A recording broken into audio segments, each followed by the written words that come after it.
Dr. Eric Kelly III and a host of phenomenal speakers from all around the globe for this 7-day virtual event that you don't want to miss. The mission of the Black Business Expo is to raise scholarship money from kids all the way from high school all the way from college. The Black Business Olympics is one of the largest Black business showcases in the world. It is an opportunity for businesses and companies to showcase their businesses globally. We are going to be giving away laptops up to $5,000 away to students. Again, I'm Olivia Appleberry, the founder of 2 Cents Finance and one of the speakers for the expo. I am so excited to see you there. For more info, go to www.blackbusinessexpousa.com or call 919-308-9090 and hope to see you there. I am Black Business. From the moment I wake until the time I sleep. Yes, I am Black Business. I am Black Business. Tell me, are you Black Business? I am Black Business. Do you support Black businesses? Listen, I support Black business because I am Black Business. Black Business Expo, one of the largest business showcases in the history of Black business in the world. The world! Sign up today at www.blackbusinessexpousa.com or call 919-308-9090. I am Black Business. I am Black Business. From the moment I wake until the time I sleep, I am Black Business. I am Black Business. Are you Black Business? I am Black Business. Do you support Black businesses? I support Black business because I am Black business. Black Business Expo, one of the largest business showcases in the history of Black America in North Carolina. Sign up today at www.blackbusinessexpousa.com or call 919-380-9090. I am Black Business. I am Black Business. From the moment I wake until the time I sleep, I am Black Business. I am Black Business. Are you Black Business? I am Black Business. Do you support Black businesses? I support Black business because I am Black business. Black Business Expo, one of the largest business showcases in the history of Black America in North Carolina. Sign up today at www.blackbusinessexpousa.com or call 919-380-9090. I am Black Business. I am Black Business. From the moment I wake until the time I sleep, I am Black business. I am Black business. Are you Black business? I am Black business. Do you support Black businesses? I support Black business because I am Black business. Black Business Expo, one of the largest business showcases in the history of Black America in North Carolina. Sign up today at www.blackbusinessexpousa.com or call 919-380-9090. I am Black business. I am Black business.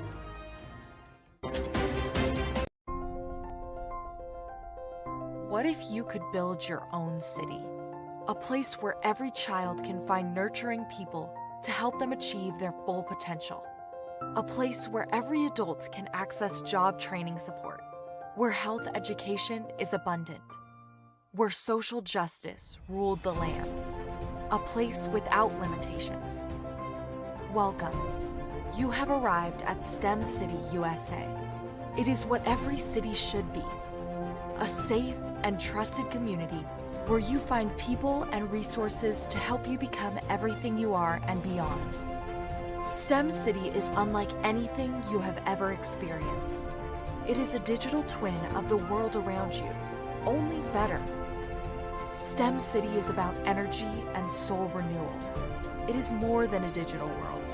You can almost feel the power of live cultural events, music, and theater. STEM City promises a better future for children with caring mentors and hands-on activities with dedicated tutors to support our youth. STEM City is your passport to a healthy lifestyle with weekly events addressing our community's many issues. STEM City is your financial well-being with helpful information on wealth management, career advancement, job training, and so much more. STEM City is the community you deserve. It is the city where your dreams can come true. STEM City USA, a place in the sky that is accessible to all who reach for the stars.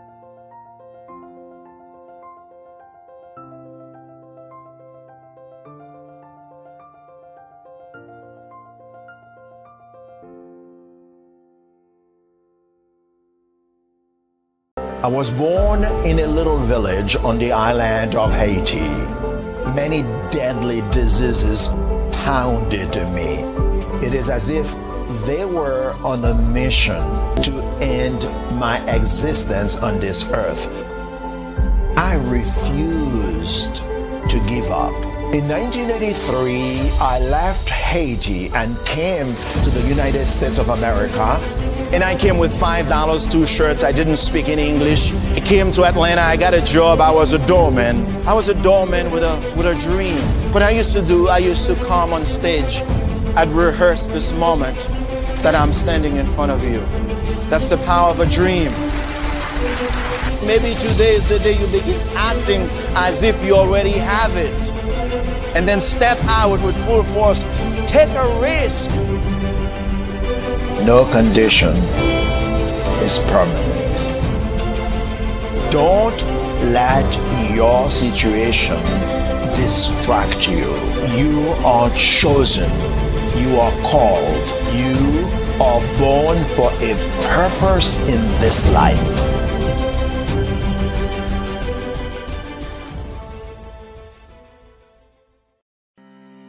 Are you aware that showing off your expertise can gain customers and position you as an expert in your industry? Consumers need confidence to purchase. So let us showcase your knowledge by interviewing you for a 3 to 5 minute video. We'll position you as an industry expert with a customized interview style video, and for a limited time, we'll cover all production costs. Click this ad or call now for all the information. You'll want to experience the same 5-star service our customers love. So take advantage of this one-time offer. Click this ad or contact us now.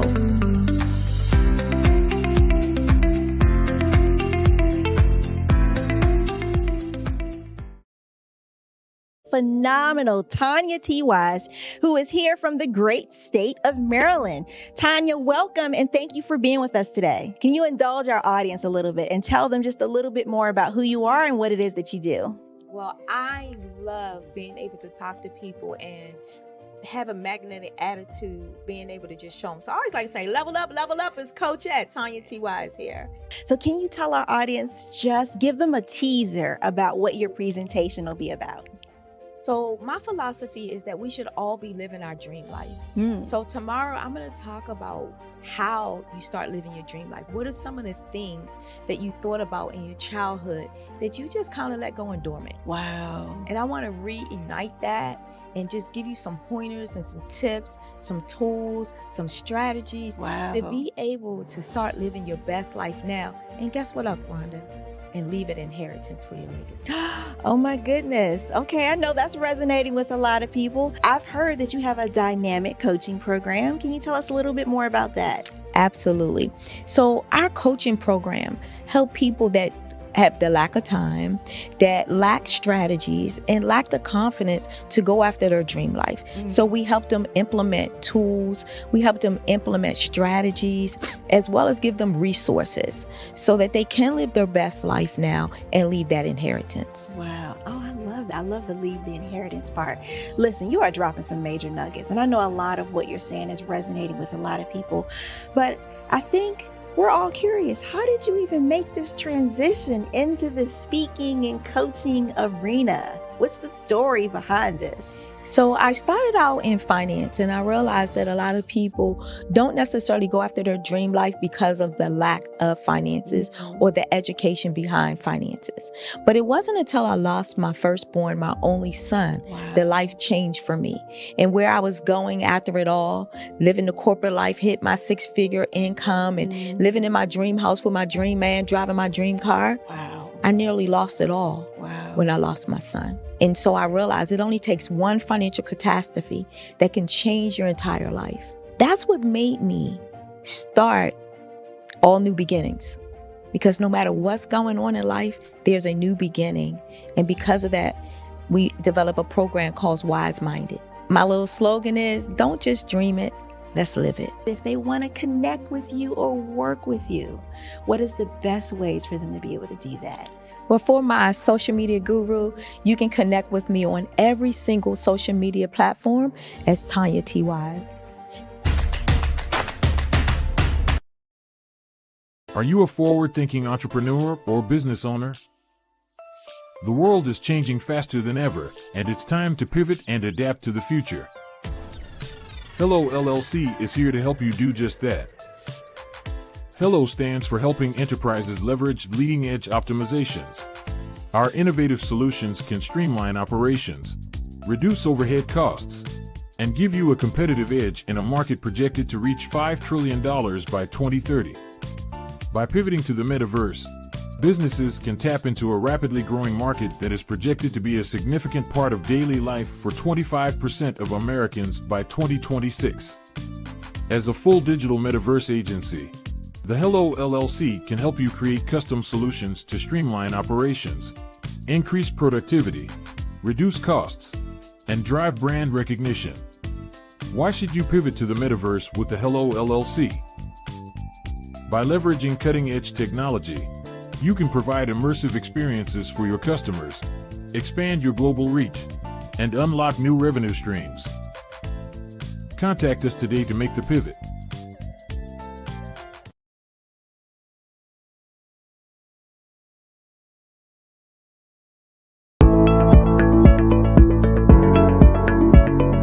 Prepare for what's coming and dominate in economic winter. Stand strong and thrive by showcasing your great products and services globally through the Black Business Network and Black Business Olympics. The Black Business Network has showcased over 2,000 companies with over $7 billion in sales each year. Over 10 million attendees have viewed the rebroadcast each month. Through the Black Business Olympics, Unique styles of business training and mentoring are turning students into business owners and entrepreneurial warriors who will dominate in any economy. Gain the ultimate advantage of the Black Business Olympics, 7 days of unbelievable topics and speakers speaking around the globe. Donate your time and experience to provide expertise and scholarships to students worldwide and change the world. Now, more than ever, new insights, tools, strategies, and capabilities are needed. This is your chance for a major presentation to the world. Fill out the form and join the more than 2,000 speakers who have presented to over 200 countries. Join the Black Business Network streaming live into the Metaverse, STEM City, Black Multiverse Enterprises, Hulu, Amazon, YouTube, iHeartRadio, Apple, Facebook, LinkedIn, Pod TV, IBM TV, Spotify, and Google Podcasts. Sign up today. Spaces are limited, and we will see you there.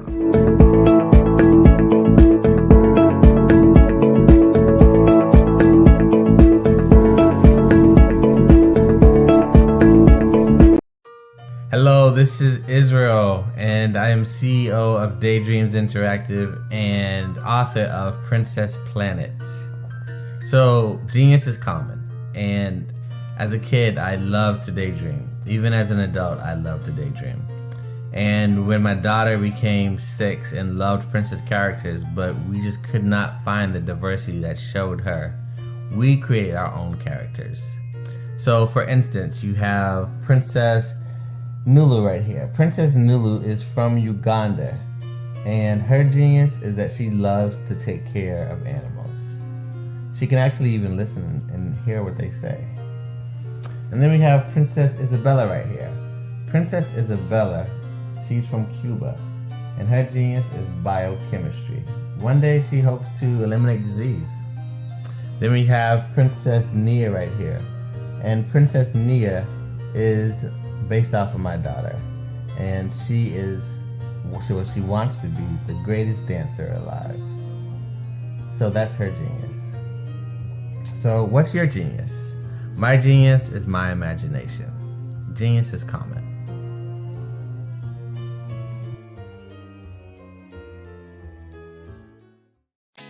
Did you know women represent just 3% of Fortune 500 CEOs and less than 15% of corporate executives at top companies worldwide? Have you wondered what the secrets are to getting into the top ranks, whether in the private or public sector? Do you want to figure out how to stop being held back in your career or passed over for promotion? Then you're in the right place. Hi, I'm Dr. Madeline Ann Lewis, President and CEO of the Executive Women's Success Institute. I have decades of experience in the military, the federal government, and corporate America, and my mission is to help women succeed and tap into their full potential. I want to reach 1 million+ women around the world to become the leaders they are meant to be. So if you want to move into a management or executive level position, or maybe you are a female veteran transitioning out of the military into business entrepreneurship, then reach out to the Executive Women's Success Institute at 301-693-3284. Let us get you on the fast track to success.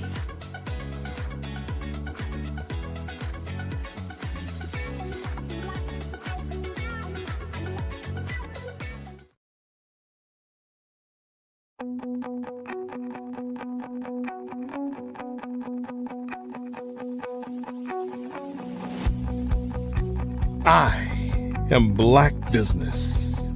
From the moment I wake until the time I sleep. Yes, I am Black Business. I am Black Business. Tell me, are you Black Business? I am Black Business. Do you support Black businesses? Listen, I support Black business because I am Black business. Black Business Expo, one of the largest business showcases in the history of Black business in the world. The world! Sign up today at www.blackbusinessexpousa.com or call 919-308-9090. I am Black business. Hello, I am Dr. Eric Kelly III, the visionary strategist and founder of the Black Business Olympics. I invite you to showcase your Black-owned businesses on the Black Business Network global stage. The Black Business Olympics is a global Black Business Network platform that propels Black-owned businesses into the international spotlight. By showcasing your business on the Black Business Olympics platform, you can reach a worldwide audience of potential customers, partners, and investors. You can also establish yourself as a thought leader and expert in your field, attract lucrative partnerships, and more speaking engagements. In addition, the Black Business Olympics platform provides a valuable opportunity to connect and collaborate with like-minded entrepreneurs and business professionals from around the world. This can lead to new business opportunities, ideas, and relationships. Finally, by sharing your story and expertise on the Black Business Olympics platform, you can inspire and empower others. This is a powerful way to make a positive impact on the world and leave a lasting legacy. If you are a Black-owned business owner, I encourage you to seize the opportunity to showcase your business on the Black Business Olympics platform. It is a once-in-a-lifetime opportunity to make an indelible mark on the world. Be one of the 1,000 visionary entrepreneurs who are changing students' lives, shaping industries, and leaving an unforgettable legacy for their families. Unleash your voice on our global stage and watch your business thrive. Black Business Olympics is one of the largest Black business showcases in the history of Black business in the world. Yes, the entire world. Just give me a call today at 919-308-9090.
I am Black business.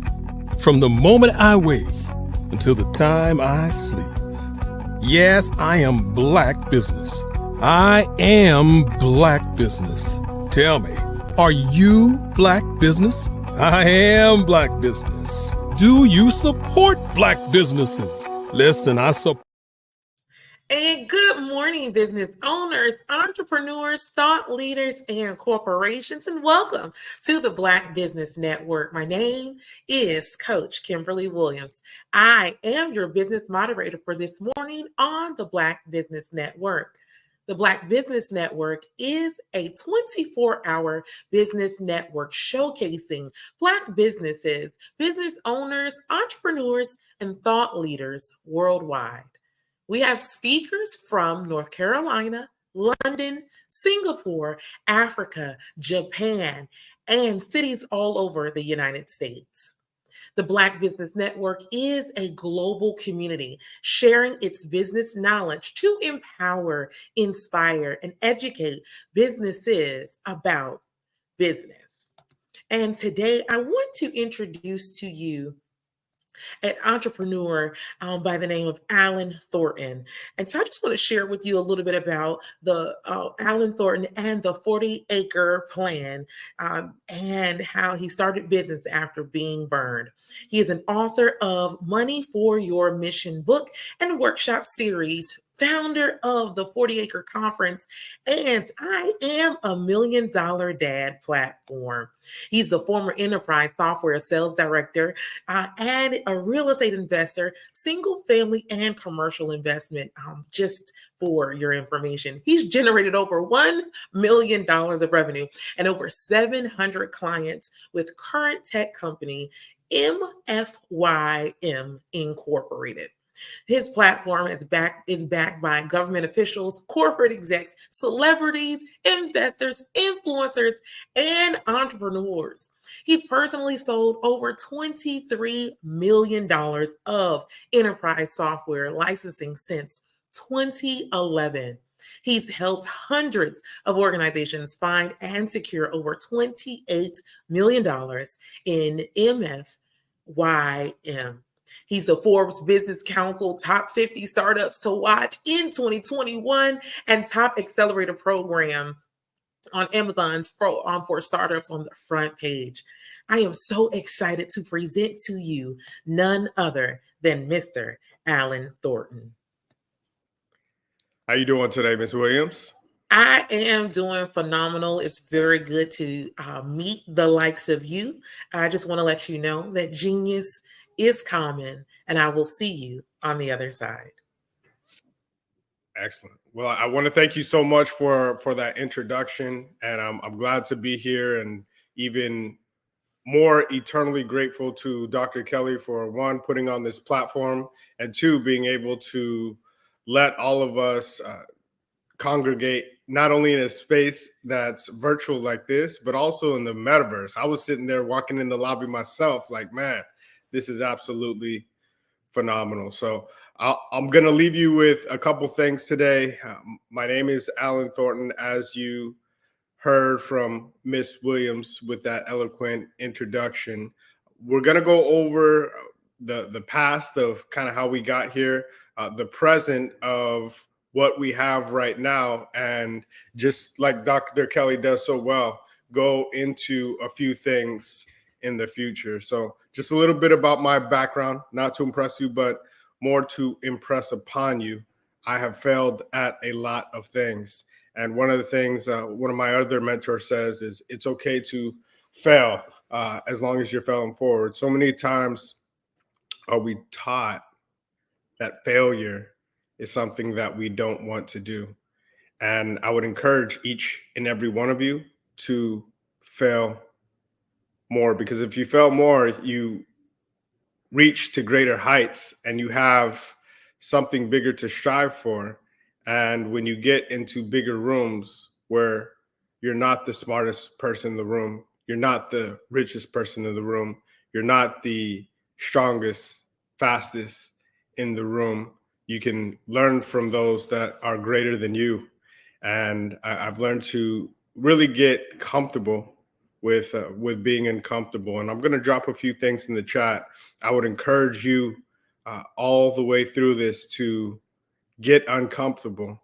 And I'm going to give each and every one of you an opportunity to get into a room where you're going to be uncomfortable, where there's millionaires and billionaires that are going to be there that can help you really find what your place is and own it. And one of our biggest things at our 40-acre conference is you're only one connection away.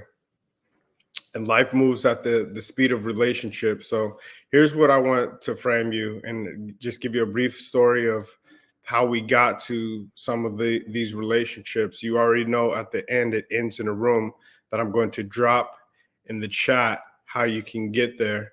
And for those of you that are interested in being a part of the 40-acre conference, type legacy in the chat, because we run the legacy builders. You can type legacy in the chat. Yeah, I know it's a little early, but we're gonna keep you engaged. So For all of you that type legacy in the chat and stay to the end, I have something very special for you. So, like Zig Ziglar, the last thing I'm going to do, right? So I want to put everybody at ease.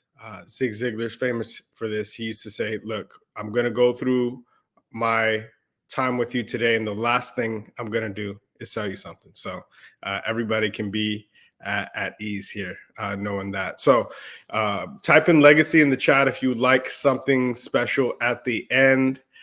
A few years ago, back in 2021, many of you remember the time when George Floyd died, and there were a lot of different corporations that said, look, I know that some bad things have happened to the community, right? Raise your hand if you heard that.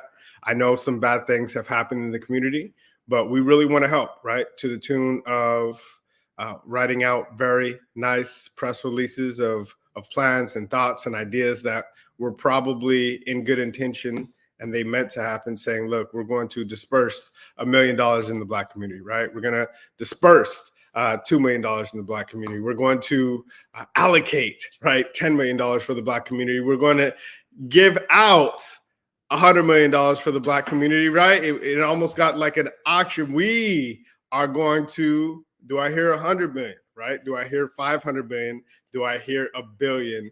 We are going to find a way to get 20 billion out to the Black community. And the numbers got ridiculous, and so did the press releases, but the action was minuscule. And what we saw is math is my best subject, but history is something that I really enjoy the most. And to me, it sounded a lot like 40 acres and a mule, right? Where there was some really great intentions, but very little action. And if you look 3 years later and you add up all of those numbers, and you can, if you type in legacy in the chat, I can go back and drop you this guide. But you can also text legacy to 888-111. Text the word legacy to that number, and we'll give you everything that I speak about today.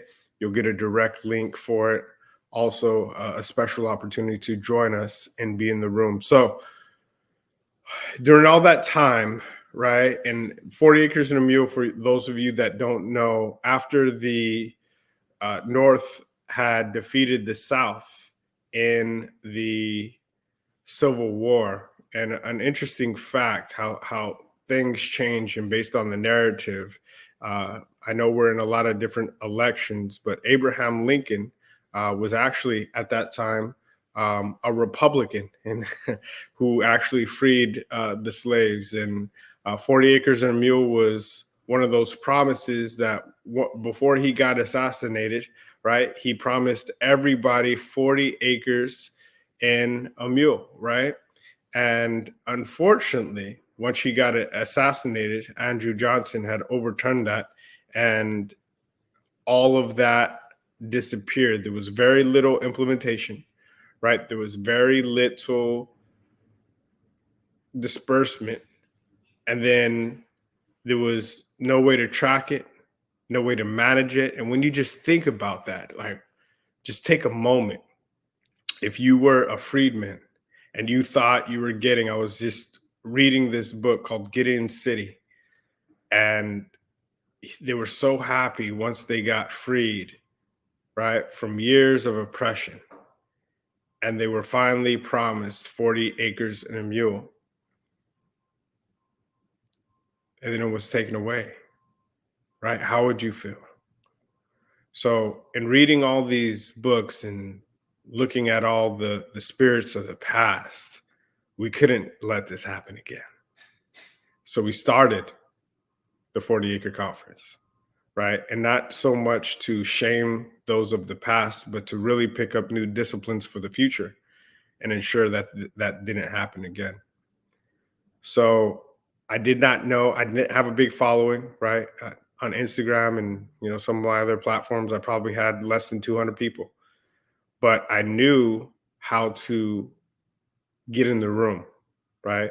type in get in the room, which is incredibly important because once you know how to get in the room, you don't have to be the guy. You have to know how to get to the guy or that young lady that has influence. And I remember writing down, look, I am going to find the people that can help me on this journey and create this 40-acre conference, who before we started a couple years ago, we said it was going to be the largest conference in the world on both MLK and Juneteenth. And I'll tell you why we do those in a minute. Now, you know, we have the 40-acre conference, we're framing everything, and we need to find out a way to make this the largest conference in the world, like we wrote down on paper. So I went to a place called Black Wall Street in Tulsa, Oklahoma. For those of you that don't know, a couple years after 40 Acres and a Mule happened, there were a few entrepreneurs that said, look, we know 40 Acres and a Mule is never going to happen. It got swept under the rug. It was a commitment that sounded good, but for press, and got swept under the rug. So we're going to go start our own. We're going to go to Tulsa, Oklahoma, and a few wealthy landowners who had not only bought their freedom, but also bought land, created a space where they can land, right? This is where this comes from. And I spent a lot of years in enterprise software, call it land and expand. And this goes way back to Black Wall Street. So they landed, they created a bunch of businesses, but here's the incredible thing. And this is what we have to, as we take notes and map out our foundation for the future. Here's what we have to understand. Those two wealthy entrepreneurs, J.B. Stratford, who owned the largest, most luxurious hotel at the time. This is before Marriott, before Hilton. Both of those enterprises took some of their playbook from this hotel. It's the Stratford Hotel in Tulsa, Oklahoma, right? 55-room, luxurious hotel. There was nothing like it in the world at that time. O.W. Gurley also, they got together and they didn't say, look, we're going to repeat and be the masters and own everything. They said, look, I'm going to do this. You're going to do this. We are going to put our money together, and we're going to need a barber shop. We're going to need a grocery store. We're going to need a bunch of different things that we can share as services and spend that money together. Because there's a common misconception when it comes to money, especially when it comes to making millionaires and even billionaires. So many people think that in order to, let's just call it, keep the number simple, in order to create $10 million of wealth, you need $10 million. No, actually, and this is what they proved. It's a group economics empire. What they created is radical collaboration and intentional group economics. What they had is $1 million, and they spent it intentionally with 10 other people and created 10 millionaires. And they kept on doing that over and over and over till one block became 5 blocks, became 10 blocks, became 35 blocks. And unfortunately, in 1921, through greed and through hatred, because there was a lot of oil on that land. So only time other than 9/11, we won't get too political, where our country bombed itself, right?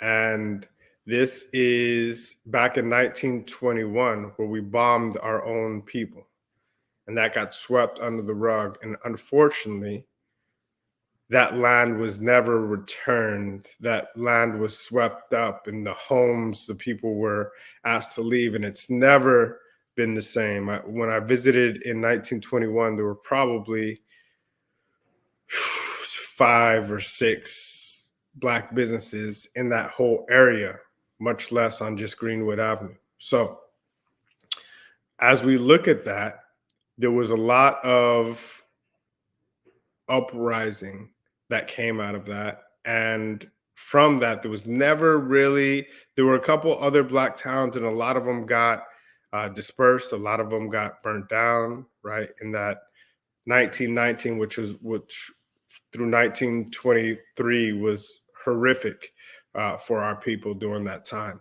And so many times do we let fear hinder us, but the fear that we deal with is nothing compared to the fear of those before us. Nobody's going to lynch you. Nobody's going to take your family away or sell them. Those are things that we don't have to overcome. The biggest obstacle that we have right now is each other, right? If we take away pride and take away hey, it's going to be all me and really work with other people. And that's what the 40 Acre Conference is about, is taking some of the spirit of the past and coupling it with new technology and innovations of the future and marrying those two together. That's something that you want to be a part of and get in the room. Type legacy to 888-111, and we'll send you not only a guide on the conference, but a special gift to be a part of what we do. And I'll type that in the chat as well. So going through all of that time, I want you to understand that during all that time, then the civil rights movement happened, and then MLK came about and really gave people hope. And it wasn't until he really started about economic empowerment. If you listen to his last speeches, right, that I have a dream, some of those speeches when he really talked about, hey, we need to mobilize for economic empowerment, that's when he got assassinated. They say, hey, you can do everything, you can march, but when it comes to money, that's it. So on that same trip in Tulsa, Oklahoma, I met a few influencers, right? And the thing about influencers and the thing about the world that we live in today, you can get information out 1,000 times quicker, 1,000,000 times quicker than it could back in the day, right? It's not that a lot of things that you see have not been happening. It's just on social media, and that information gets to you a lot quicker. So the same thing that can be used for evil can also be used for good. So there's a couple influencers that I met on this journey. Their names were Hill Harper, Rashad Troy. This is back in 2021. So many of you know Rashad, Troy, Ian. They have the largest financial platform in the world right now, called Earn Your Leisure, right? Many of you know them as that. You know that Hill Harper has been a prominent figure in the Black community. He's a member of Alpha Phi Alpha also. He's running for Congress right now, and he's doing a lot of great things in our community, both in film and in acting on TV shows, and just overall for what we do. And their platforms were huge, right? Close to, at that time, right, probably less than 200K together, definitely less than 1 million. Now, well over probably 3 million together.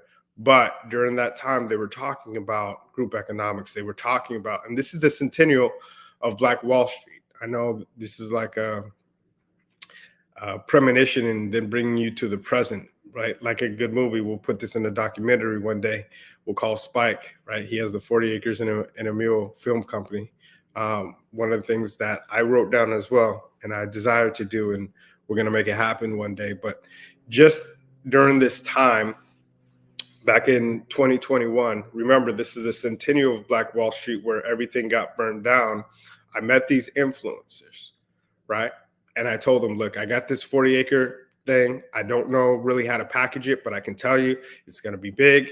And I would love for you to be on our journey, right? And most of them would say, hey, that's great. You want a picture? Right? Probably thought they never saw me again. Another monumental thing that happened back in 2021, I can remember speaking, and there was a young lady there who I'll see later on tonight that's about to be the leader of our city, the great city of Houston. I remember her talking about Juneteenth being a federal holiday. Now, remember, when you get a bunch of African Americans in the room, there's always going to be doubt of what we can do with each other. So I can remember her talking about the legislation of Juneteenth being a federal holiday, and there was people in the back saying, look, there's no way that can happen, right? The last time a federal holiday was passed, right? It's hard enough to do a federal holiday, much less a Black one. And Juneteenth as a holiday, I don't know.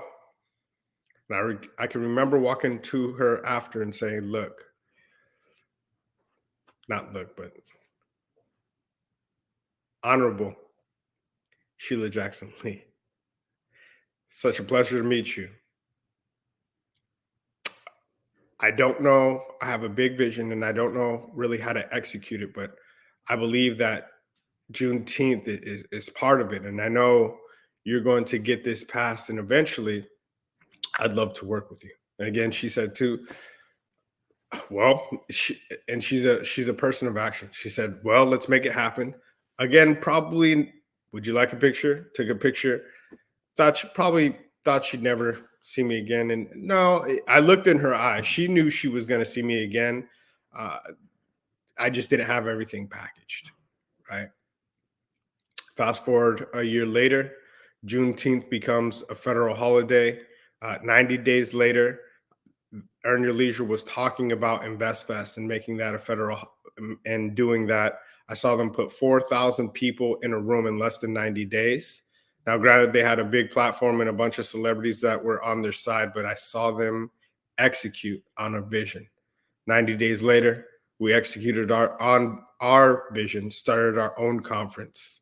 90 days later after that, right, a little after that, even before that, I was on, and I did not know how to execute this big vision. And I can remember there was the pandemic, and it was the end of the pandemic, and I was figuring out how to make this happen. And Dr. Eric Kelly kind of just fell in my lap one day because I was trying to figure out how to execute, trying to figure out how to make this big vision global. I did not know how.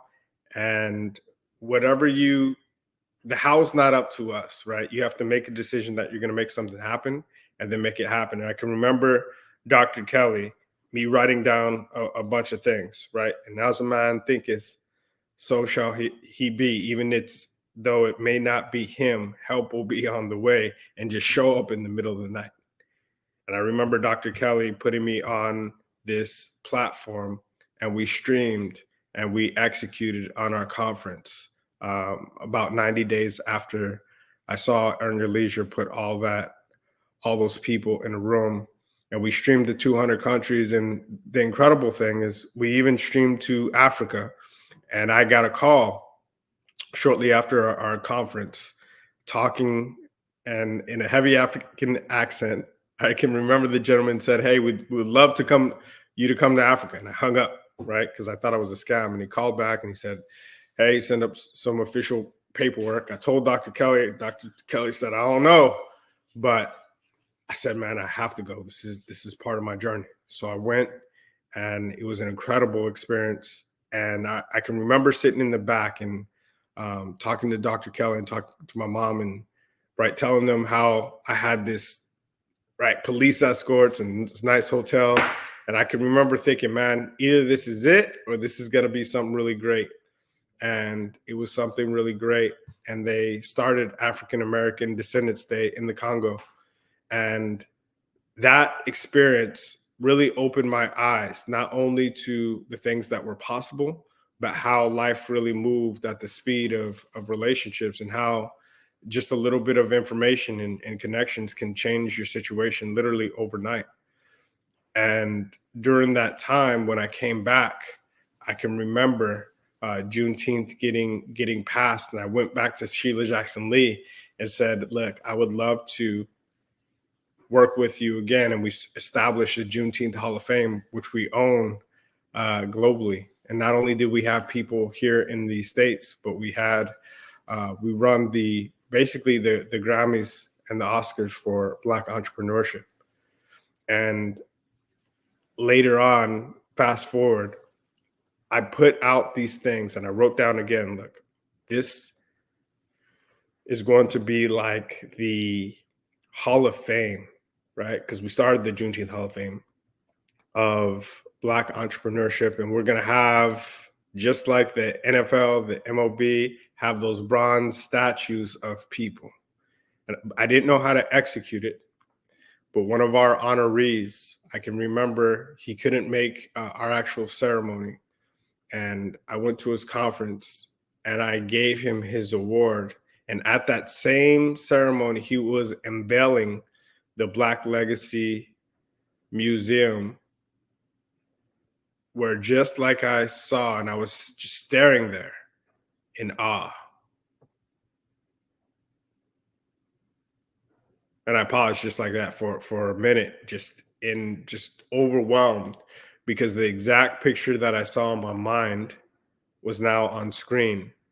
And this 200,000 square foot museum, these statues of exactly what I had thought were now in front of me. I'd even drawn it out. If you look at the flyers, you can follow us at 40 Acre Conference on Instagram and on all platforms. Text Legacy to 888-111 if you want to get in the room. But I looked, and this was now coming to life. And I asked Dr. Frazier, right, who has been in the game over 30 years, right, almost as long as Dr. Kelly, right? So I remember being in that room and saying, look, we have the Juneteenth Hall of Fame, and just like Black Wall Street, look, I'd love to work with you and put this thing together and have our Juneteenth Hall of Fame be the first museum within your museum and accelerate both of our visions. And on that stage, right, he was not only passing the torch of the Power Networking Conference, but he also said, we took this picture and it's iconic. People won't understand how iconic this moment is, probably for another 10 years. But we had an opportunity to be part of that museum, the exact thing that I saw in my mind. And now that journey, now that execution was accelerated. And I was so grateful.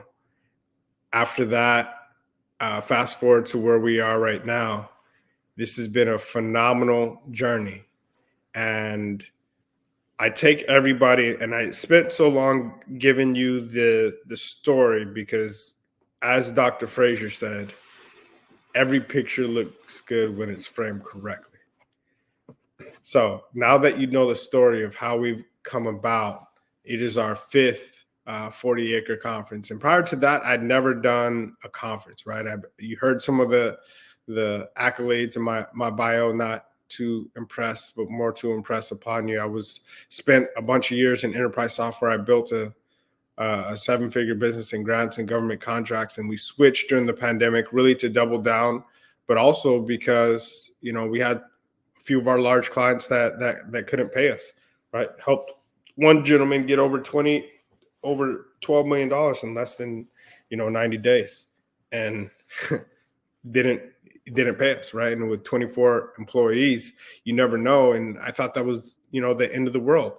And we pivoted, and now coming back up and coming out of that, things have really not only changed for us, but if you look at some of our pages, we have now millionaires and billionaires that come to our conference and come to our MLK Dream Legacy Builder Awards, where we rent out a whole theater. And we have not only these people there, but you should see the iconic drawings that we have and the awards, which is an art piece.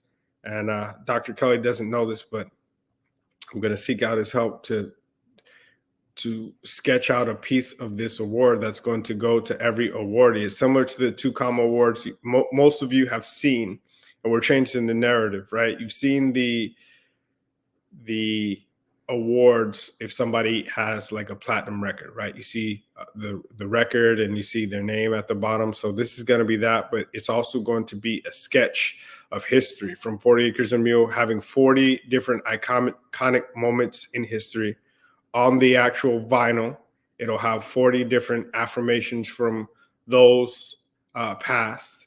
Not only will it have their name, it'll also mark what they have achieved in business from a revenue standpoint. And that's not to be disingenuous or to be braggadocious, but more to let people know where they are at. Because when I grew up, there was not a lot of eloquent business figures that I could see that were doing things legit that I could mimic and just really get game from and duplicate that process.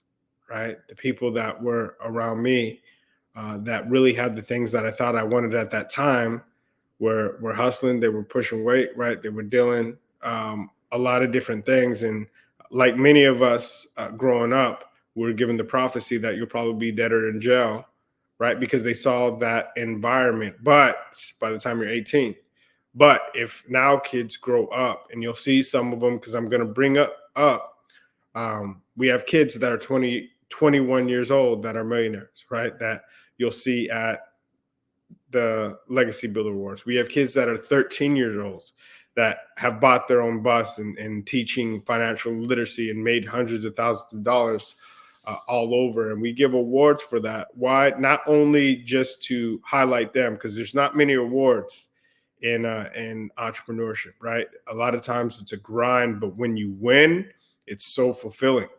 And we want to not only highlight that, but also in 200 countries and on this network, we'll be streaming as well, showcase what not only you can do, but exactly whatever you're looking for is looking for you. So what Dr. Kelly tells us.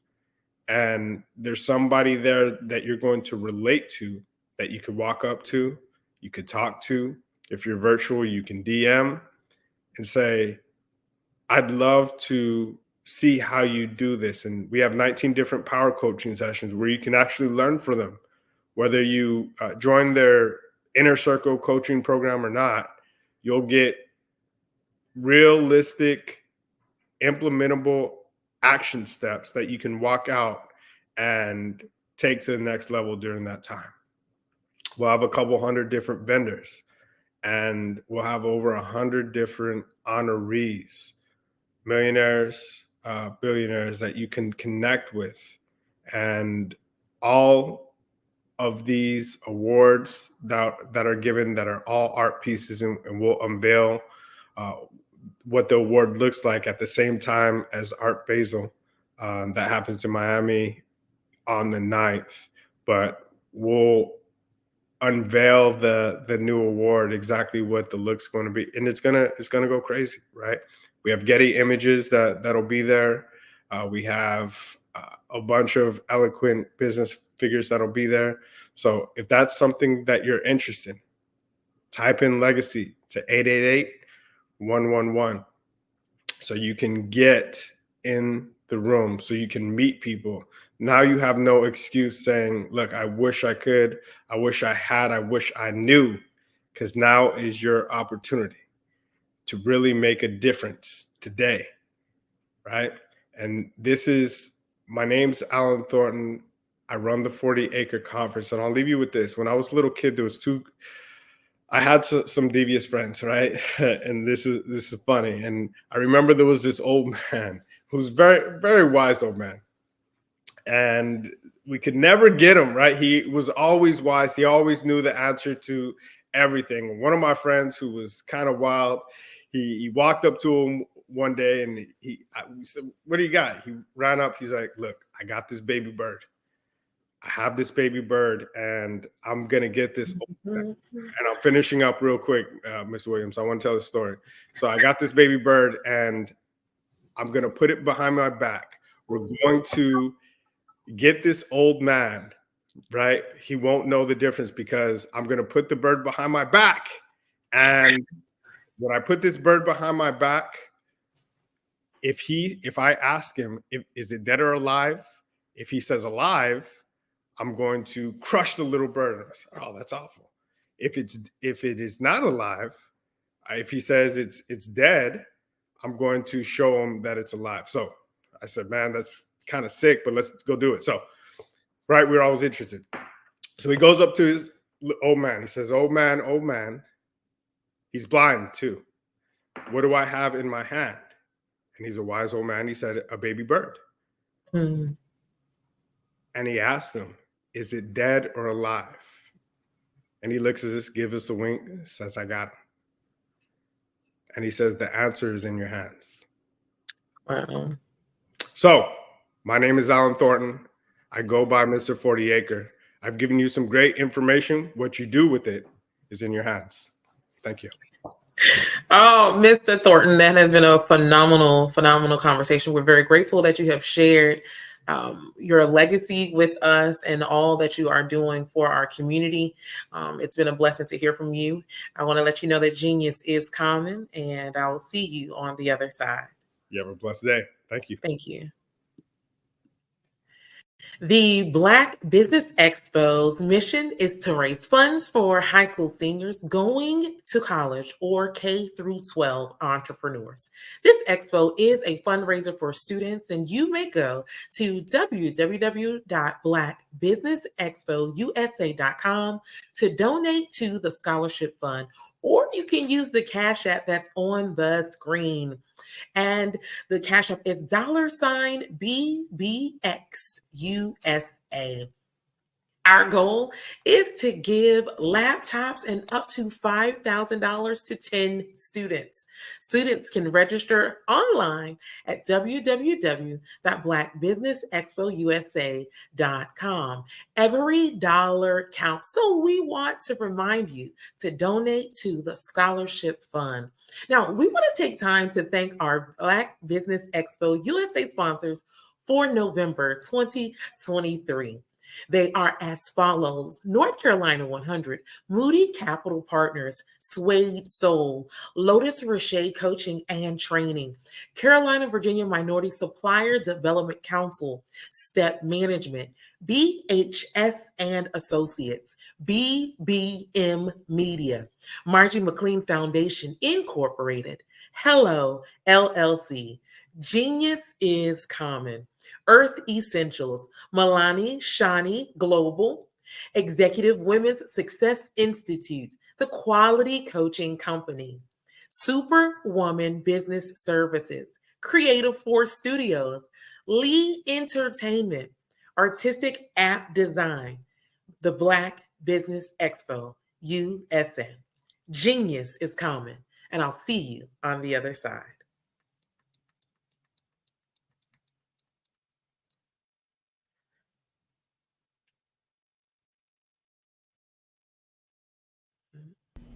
Why do I do what I do? You know, my life coach asked me that a few years ago, and she said, Tony, what's your why? And I told her, and she said, girl, you've already accomplished that. Perhaps you need a new why. Hi, Tony Harris, Amy Hoydu with State Said Marketing, one of your students. And just wanted to say thank you, Tony Harris, for spending so much time with me and giving me that boost in my business that I so drastically needed.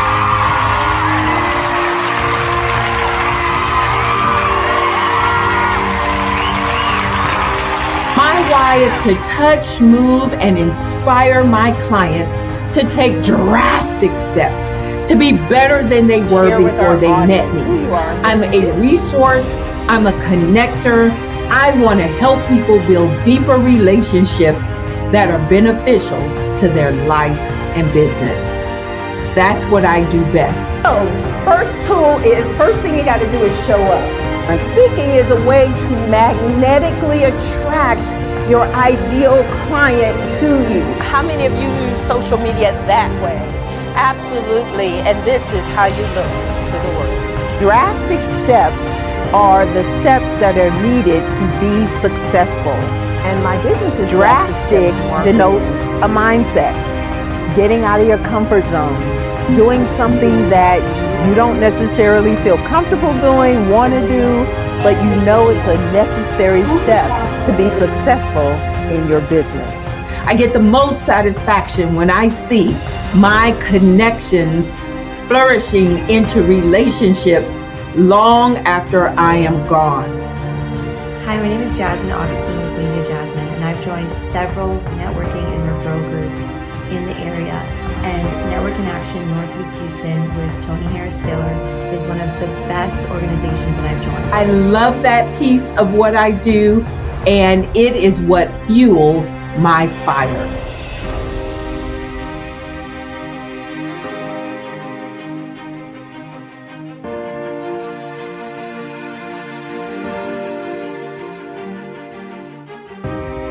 My name is Tony Harris Taylor, saying take a drastic step today for a fantastic tomorrow.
Dr. Eric Kelly III and a host of phenomenal speakers from all around the globe for this 7-day virtual event that you don't want to miss. The mission of the Black Business Expo is to raise scholarship money from kids all the way from high school, all the way from college. The Black Business Olympics is one of the largest Black business showcases in the world. It is an opportunity for businesses and companies to showcase their businesses globally. We are going to be giving away laptops up to $5,000 away to students. Again, I'm Olivia Appleberry, the founder of 2 Cents Finance and one of the speakers for the expo. I am so excited to see you there. For more info, go to www.blackbusinessexpousa.com or call 919-308-9090 and hope to see you there.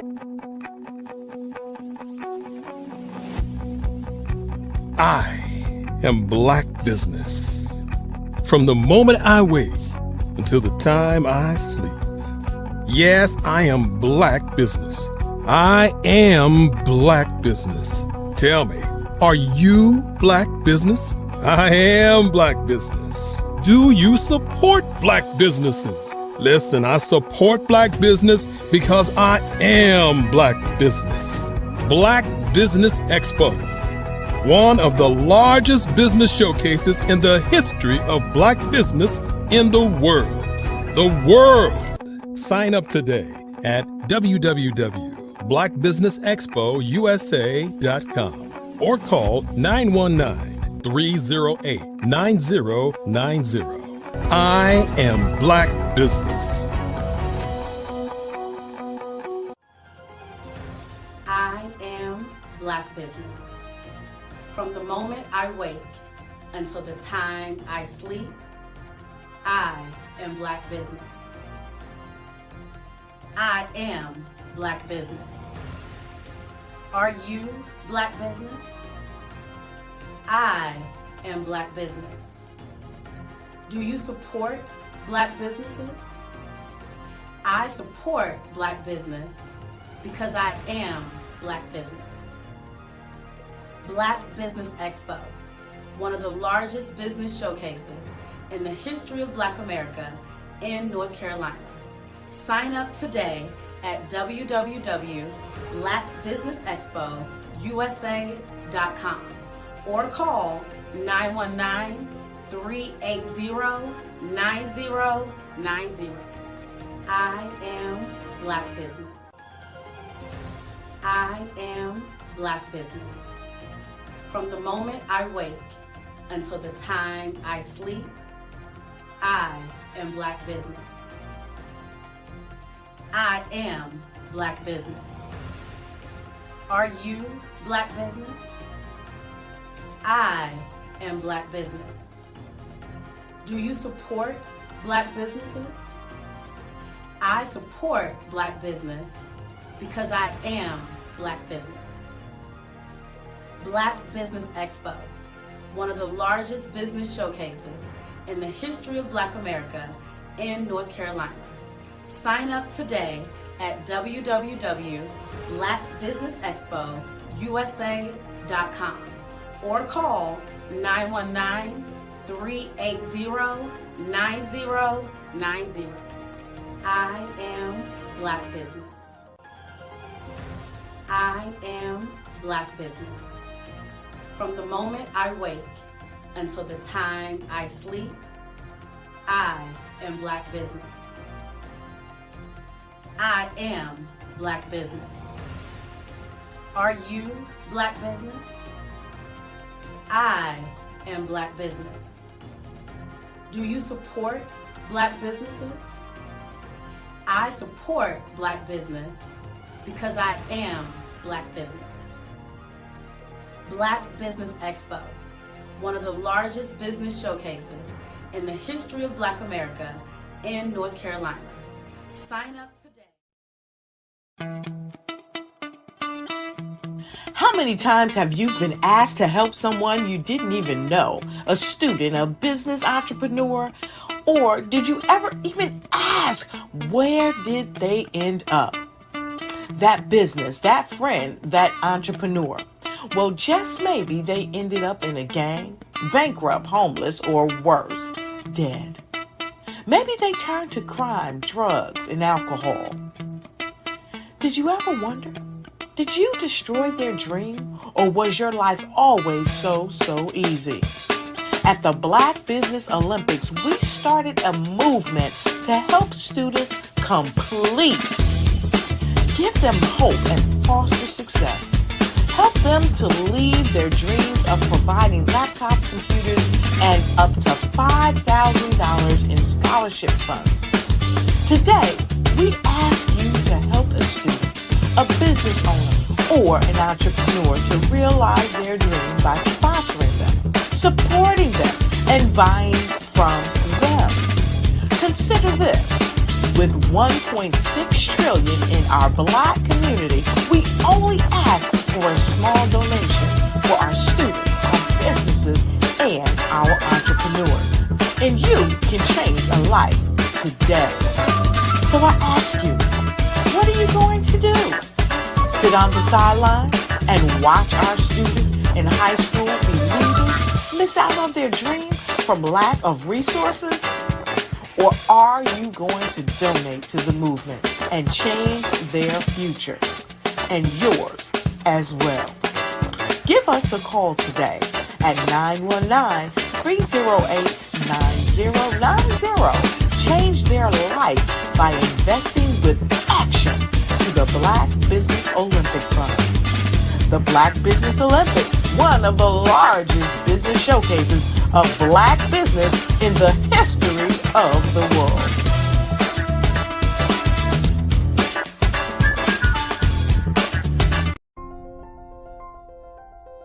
What if you could build your own city?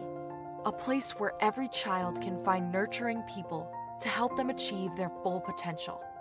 A place where every adult can access job training support, where health education is abundant, where social justice ruled the land.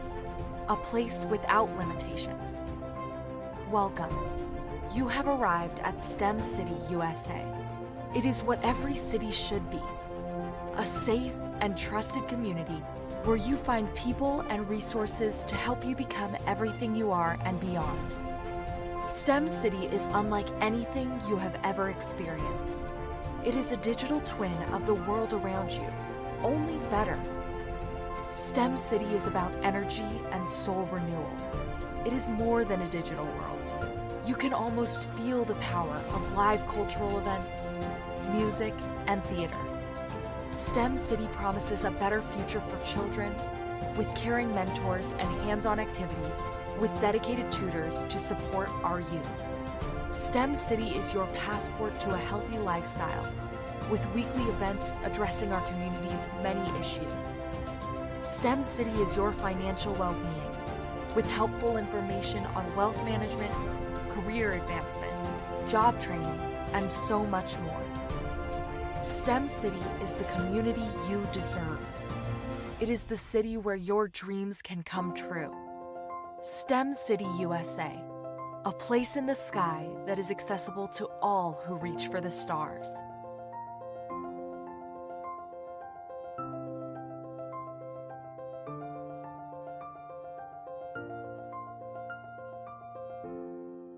I'd like you to imagine with me, if you will, opening an app where you can collaborate with like-minded individuals from around the world, get inspiration and in-app tools to launch and grow your business, as well as share your knowledge and earn compensation, all in one app.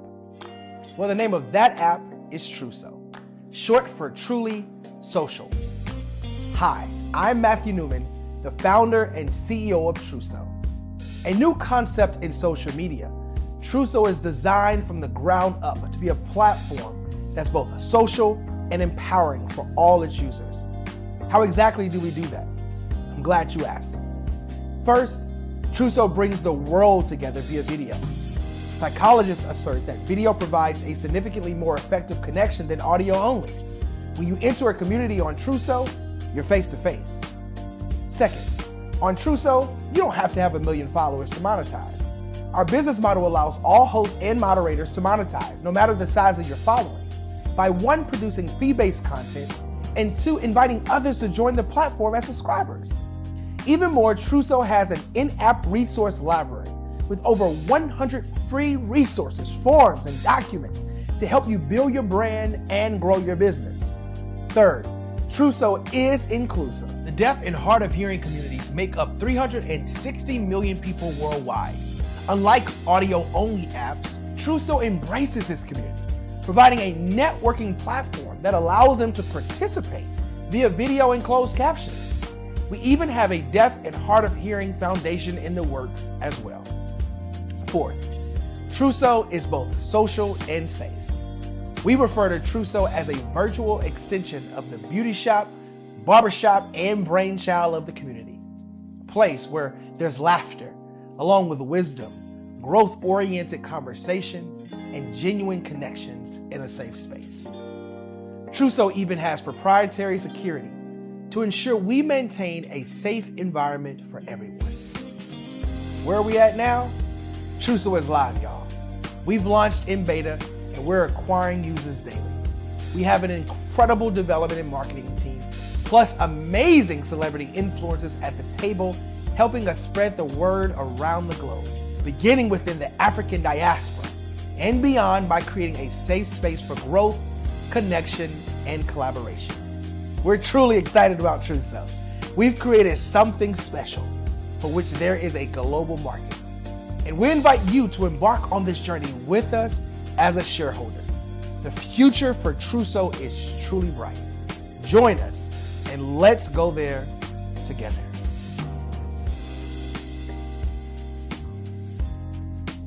The Black Business Expo's mission is to raise funds for high school seniors going to college or K-12 entrepreneurs.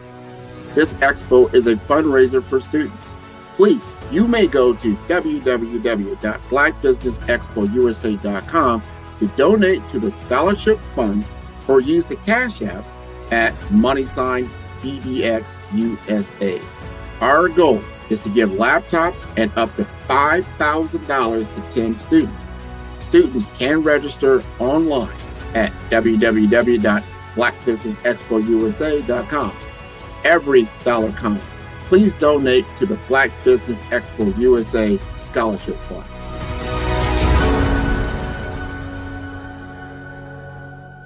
Phenomenal Tanya T. Wise, who is here from the great state of Maryland. Tanya, welcome and thank you for being with us today. Can you indulge our audience a little bit and tell them just a little bit more about who you are and what it is that you do? Well, I love being able to talk to people and have a magnetic attitude, being able to just show them. So I always like to say, level up is Coach at Tanya T. Wise here. So can you tell our audience, just give them a teaser about what your presentation will be about? So my philosophy is that we should all be living our dream life. So tomorrow I'm going to talk about how you start living your dream life. What are some of the things that you thought about in your childhood that you just kind of let go and dormant? Wow. And I want to reignite that and just give you some pointers and some tips, some tools, some strategies to be able to start living your best life now. And guess what, Rhonda? And leave it inheritance for your legacy. Oh my goodness. Okay, I know that's resonating with a lot of people. I've heard that you have a dynamic coaching program. Can you tell us a little bit more about that? Absolutely. So our coaching program help people that have the lack of time, that lack strategies, and lack the confidence to go after their dream life. So we help them implement tools, we help them implement strategies, as well as give them resources so that they can live their best life now and leave that inheritance. Wow. Oh, I love that. I love the leave the inheritance part. Listen, you are dropping some major nuggets, and I know a lot of what you're saying is resonating with a lot of people, but I think we're all curious. How did you even make this transition into the speaking and coaching arena? What's the story behind this? So I started out in finance, and I realized that a lot of people don't necessarily go after their dream life because of the lack of finances or the education behind finances. But it wasn't until I lost my firstborn, my only son, that life changed for me. And where I was going after it all, living the corporate life, hit my 6-figure income and living in my dream house with my dream man, driving my dream car. I nearly lost it all when I lost my son. And so I realized it only takes one financial catastrophe that can change your entire life. That's what made me start All New Beginnings. Because no matter what's going on in life, there's a new beginning. And because of that, we develop a program called Wise Minded. My little slogan is, don't just dream it, let's live it. If they want to connect with you or work with you, what is the best ways for them to be able to do that? Well, for my social media guru, you can connect with me on every single social media platform as Tanya T. Wise.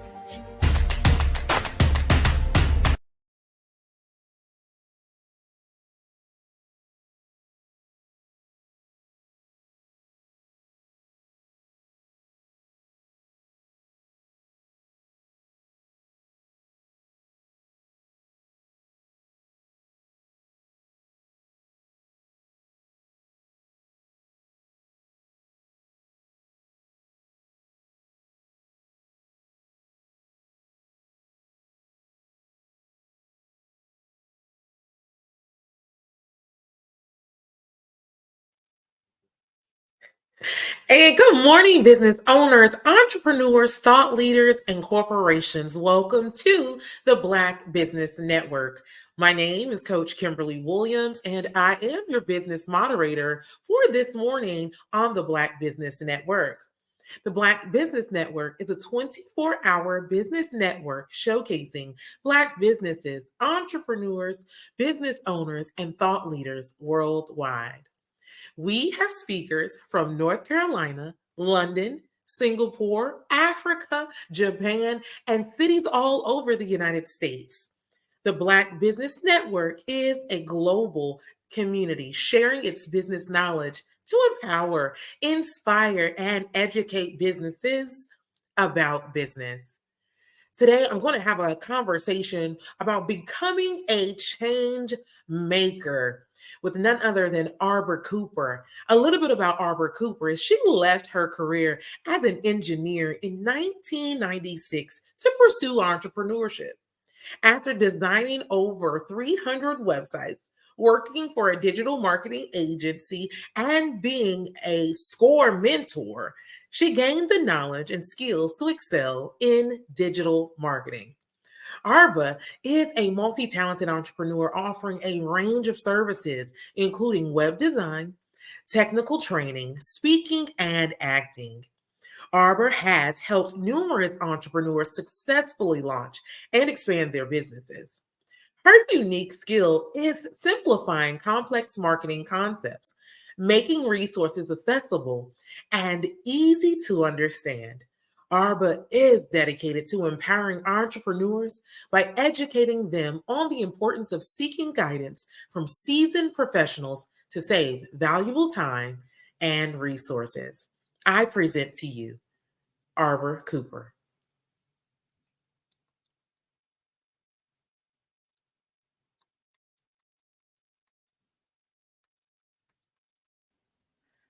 Good morning, Coach Kimberly.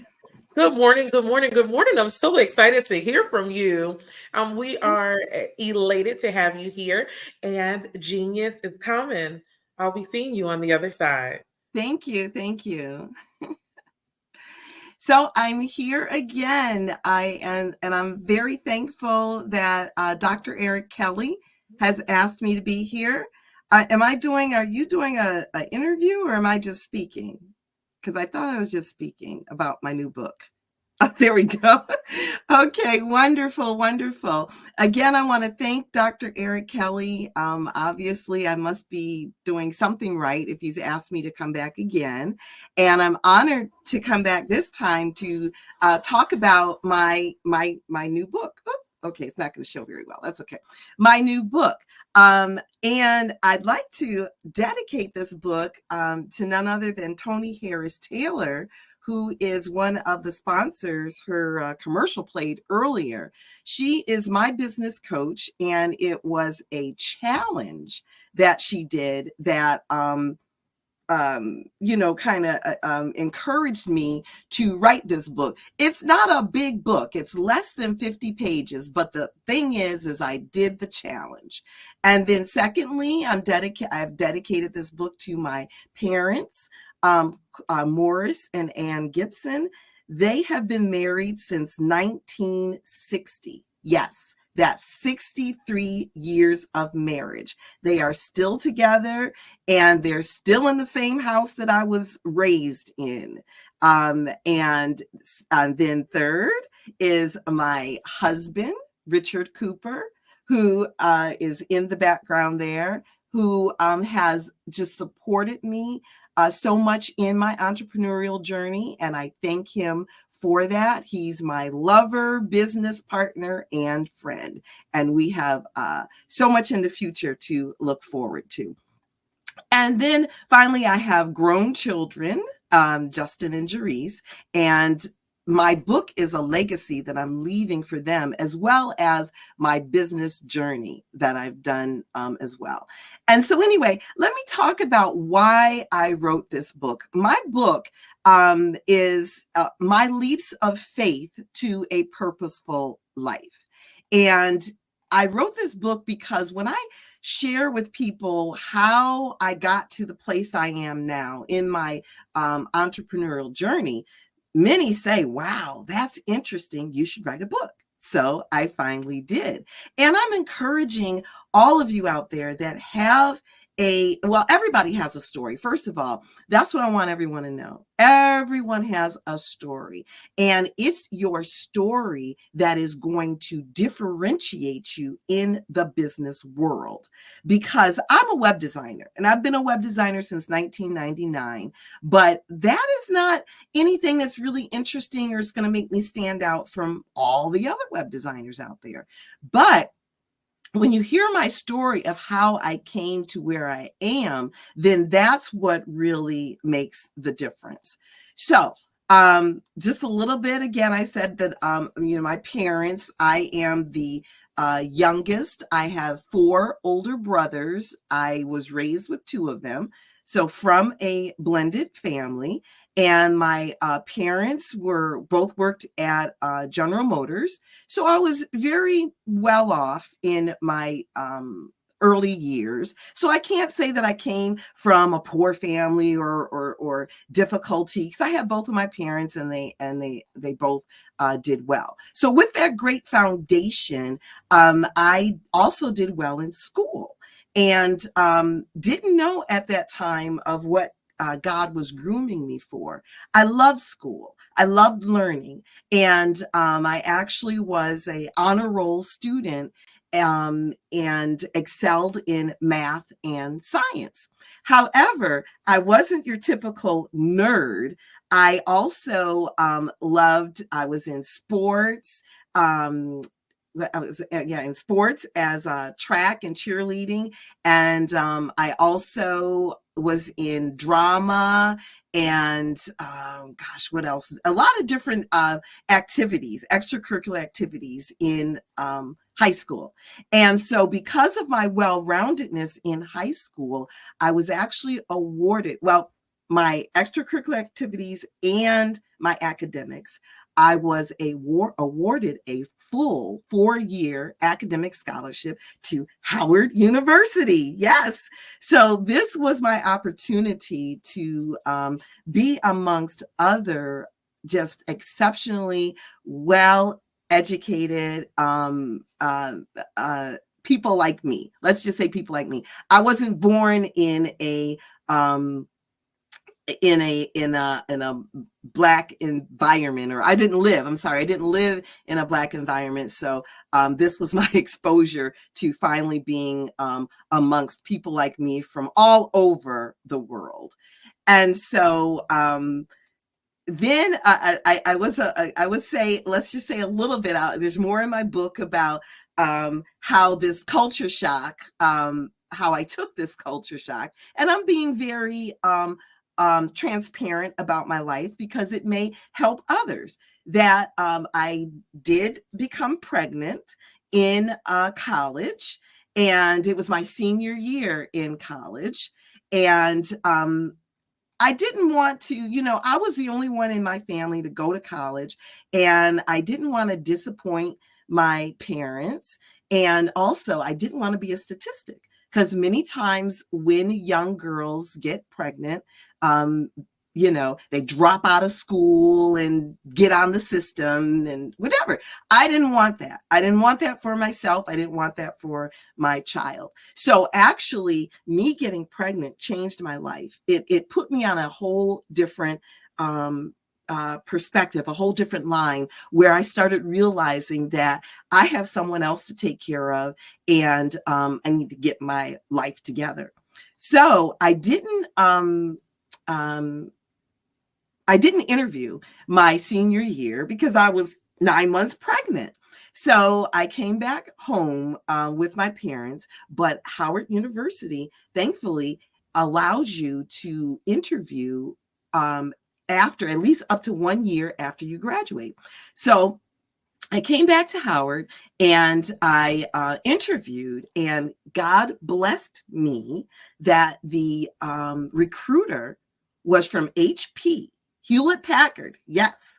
And then he asked me, he said, "It looks like you graduated last year. Why are you just now interviewing?" And I was honest. And I told him because I didn't think my options would be very good being 9 months pregnant. And so he was impressed. He was impressed with the fact that I did complete my engineering degree while 9 months pregnant. So I got a job at HP, and my parents are in New York, and not New York City. We're in like Buffalo, New York area. And my HP was in California. So when I told my parents, "Hey, I got a job, I'll be an engineer at HP in California," they were a little worried, because here I had a 1-year-old son, and they were going, and my job was in California. So but they packed me up. HP paid for a moving company. They packed me up, and me and my son went off to California. Now, again, my book is about my leaps of faith, and you'll hear the threads of how God just had everything planned for me. When I got to California, I actually was partnered with a roommate that was also a single mother, and she worked for HP. And so we were roommates, and that worked out great. So my job at HP, they quickly learned that although I had an engineering degree, that I was very well-rounded. That a lot of times people kind of they characterize engineers as introverts and not very personable, but as you can see, I don't have a problem talking, and I'm kind of extroverted.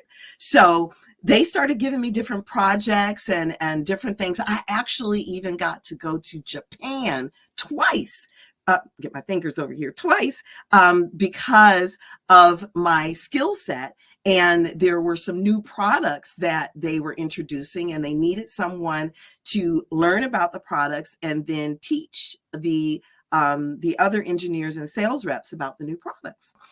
Okay, so now I was 3 years into working at HP and being a single mother, and it was difficult. I tell you, I'm not going to lie about it. It was difficult. So I asked my parents if they could watch my son, just so, because I was still in my 20s, in my early 20s. Could they watch my son so I could just live my life a little? Because I felt that I went straight from college to motherhood to working a full-time job. So my parents watched my son for me, and I had a chance to kind of live my life again. What did I do? Within my first week of being away from my son, I met my husband, my first husband. That's a little hint. And so we were both young. He had children. He had 3 kids. I had my one, but we were young, in love, and we got married. So we got married I was in my 20s, working full time, young kids, married. And we were married for 18 years, it was a good life that, and I use the word was because I'll get to that in a minute, but nothing that we wanted for or needed, because I had a really good job as an engineer. We raised our blended family, and then we also had a child of our own, our love child. So altogether, I'm in my 30s now, and married with 5 kids at that time. So then here's how I got into entrepreneurism. My hairstylist needed some business cards. And now this was back in the 90s. And in the 90s, Vistaprint and all of these other quick print places, they weren't as popular as they are now. And so only kind of business cards you could get back in the 90s was just the old raised text words, your information on a business card kind of thing. So I with my creativity, I told my hairstylist, I was like, yeah, sure, I'll make you some business cards. I learned a lot in marketing. And so I made her some business cards, put her picture on it. Also made her some postcards that she could send to her clients and offer them a free conditioner or something like that, some kind of marketing. So anyway, when she went to the hair salon and showed her marketing materials to the other stylists, they were like, "Oh, who did your business cards? Who did your business card?" And she said it was her client. And but she's like, "Oh, but she's an engineer. She, this is not what she does for a living." So every time I came in to get my hair done, the other stylists were like, "Can you make some cards for me? Can you make this for me? Can you make that?" And so I was like, wow. There's really a need here. That's a key. Do a business where there's a need, where there's a demand. Okay. So I was like, there's really a need here. So I started making some business cards on the side for the other hairstylist. And I was being real creative, put their picture on there, their styles. And again, back in the 90s, that didn't exist. So my business just started growing, and I was like, wow, God, this is pretty neat. But I was still working my full-time job. So I would work my full-time job, do my business cards, and life was good. So then HP was trying to fast track me into management.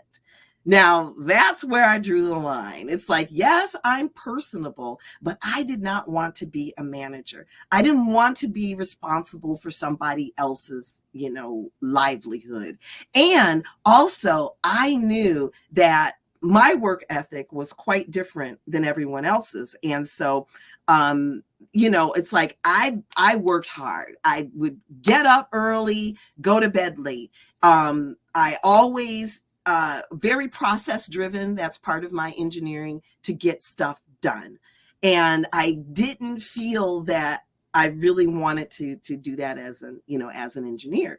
As an engineer and as me. So what happened was they put me in this program for the exceptional employees that they wanted to move into management. And again, I was in my 30s, was always highly ranked in my performance evaluations. And back in the 90s, there wasn't any minority managers. So they were really trying to move me into that position to have more diversity in the company. So I went through this program. It was a retreat. It was a 3-day retreat that they took quite a few of us on. And at the end to try to tell us what we needed to do to be in management in a Fortune 500, company at that time. And really the things they were telling me was how to act. And quite frankly, it wasn't my personality. People say, act black, act white, act professional, act this. I'm not going to label it. But all I can say is it wasn't my cup of tea. Found out that there was like 27 of us diverse women that were in this program. And out of the 27 of them, about 7 of us had an epiphany that management is not for us. So unfortunately, that program that they sent us on, 7 of us decided that we didn't even want to be in corporate America. So thank God I already had my little side hustle. So I just said, thank you very much, but no, thank you. I don't want to be in management. And I left my corporate job. So then I decided to go full blown into my entrepreneurial business job. Business job. It is a job because, come to find out, you put more time and energy into a business than you do a job. A job is a 9 to 5 or whatever it is, and you get a paycheck. But with a business, you have to hustle 24/7. People used to ask me what were my hours on my business. I said, when I open my eyes, I'm open for business. And when I shut my eyes, I'm closed. That's the mentality you have to have when you have a business. So, you know how sometimes people say you don't have to be a rocket scientist to do this or that. Well, I'm telling you, I was an engineer and I was trying to run a business and I didn't know what I was doing. I had a lot of money because I had my 401k, stock options, savings, all of that. So I figured, hey, I'll figure out this entrepreneur thing. And then what happened is I was spending money left and right, trying to figure it out, not getting help. I didn't know about SCORE. I didn't know about coaches. I didn't know about all of the resources that there are today. And there were resources back in the 90s when I started, but I didn't seek them out. So what I'm telling you is seek the resources, get help from people who have already done what you're doing, and don't do what I did. So here's what I did is I was not letting my husband know that I was spending all of this money on trying to figure out paying for marketing. I was believing everything that people said, get this program, get this software, do this, do that, and you're going to get all of these leads and paying for, I was doing it all. Okay. So it ended up, I'm mixing in my personal finances with my business finances. And at that time we had a beautiful 4,000 square foot home. The house went into foreclosure, car repossessed, and eventually lost my marriage, my 18-year marriage. Why? Because I did not seek the professional help that I should have in trying to build my business. So I went through a depression, and that was in 2008. On top of everything that happened, that was also the Great Recession. It was the Great Recession, and it was Arba's Great Depression. So lost everything. I lost everything that I couldn't even file bankruptcy because I had nothing left. So it ended up that my at that time my son was 21 and my daughter was 14. My son, I packed up whatever I could, whatever I had left, into a U-Haul and hauled it. And my son drove us back to New York, from Atlanta to New York. And here I am living with my parents, with my daughter. That was a depression. And however, because of my technology degree, and I stayed in technology, I was able to get a job in technology, and then I had heard a radio program that was talking about SCORE, and then I went to an event. And I learned about SCORE and how they help entrepreneurs, small businesses. And that's where, I felt God tugging on me again, saying that, people need to hear your story, and they need to learn about resources to help them. So that's when I became a SCORE mentor, and my passion was to help entrepreneurs avoid making the mistakes that I did in trying to build a business, because I don't think anybody should ever lose everything trying to chase their dreams.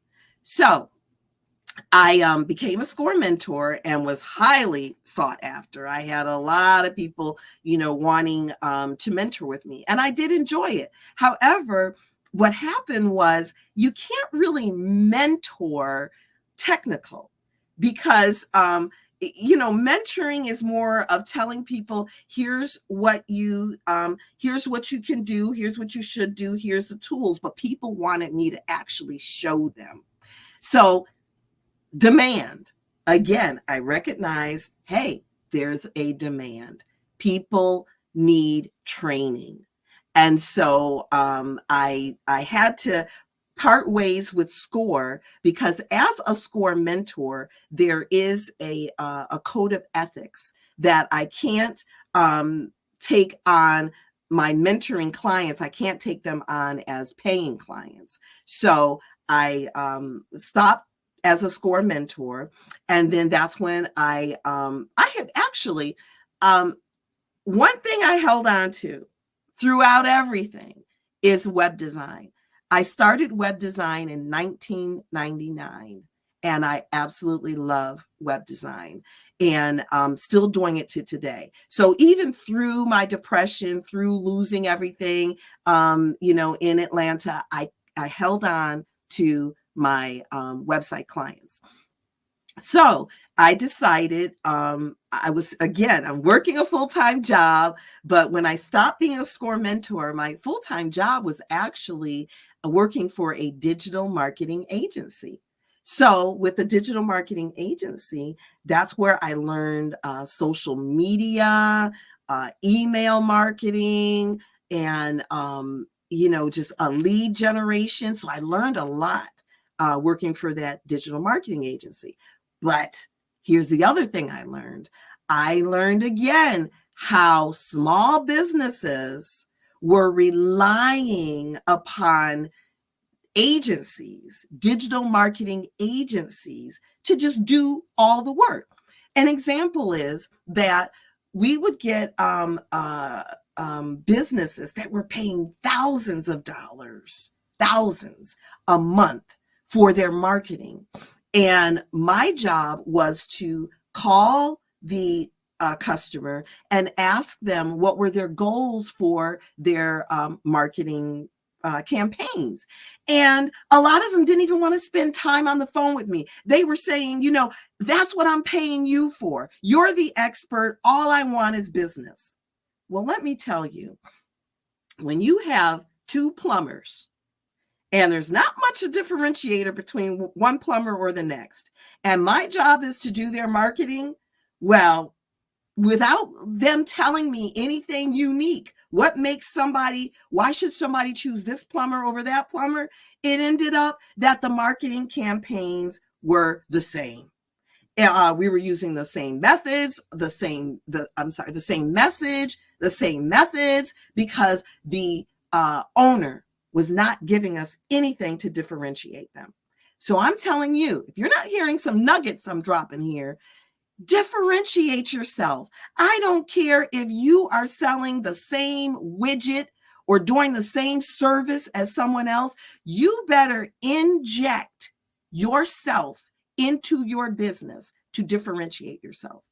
So after a while, I was, as I'm working with my website clients, and then I'm helping them, and I'm like, you know what? With my full-time job, I was not getting satisfaction because I felt that I'm not able to really help these clients because they're not allowing me to get to know them and for them to get to know me and to really work with their marketing campaigns.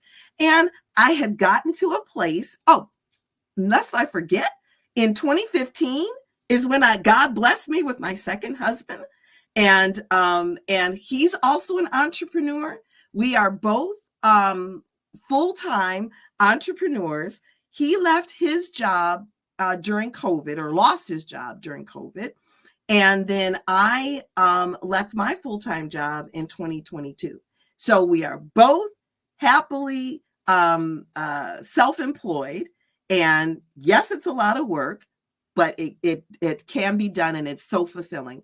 So anyway, I am now the digital technologist, and my clients love me because I have a passion not only to help grow their business, but also make sure that they understand the financial side of it. I'm very passionate about that. I don't want them spending money on what they call the chasing the shiny objects. So as an entrepreneur, you're going to get, oh my gosh, how many Cyber Monday? Today's Tuesday, and I bet you everybody had so many Cyber Monday deals. You don't really research that stuff.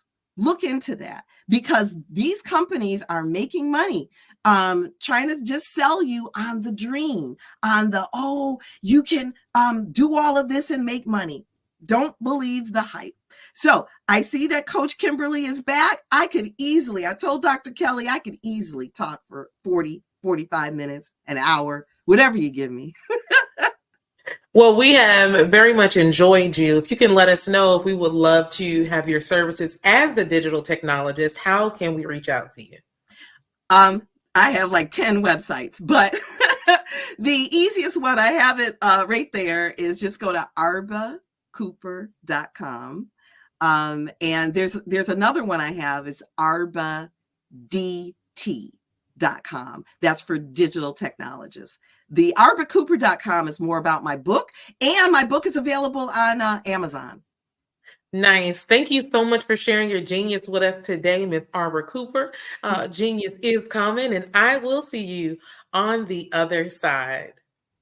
Thank you. And the Black Business Expo's mission is to raise funds for high school seniors going to college or K through 12 entrepreneurs. This expo is a fundraiser for students. You may go to www.blackbusinessexpousa.com to donate to the scholarship fund, or use the Cash App $BBXUSA. Now, our goal is to give laptops and up to $5,000 to 10 students. Students can register online at www.blackbusinessexpousa.com, and every dollar counts. So we want to remind you to donate to the scholarship fund.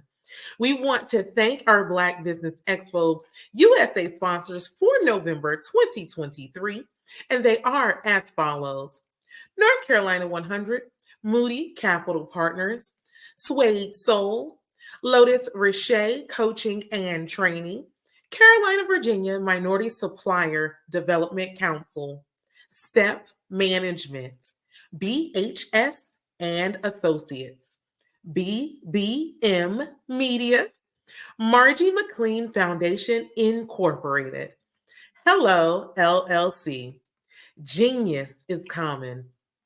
Earth Essentials, Milani Shani Global, Executive Women's Success Institute, The Quality Coaching Company, Superwoman Business Services, Creative Force Studios, Lee Entertainment, Artistic App Design, and the Black Business Expo USA.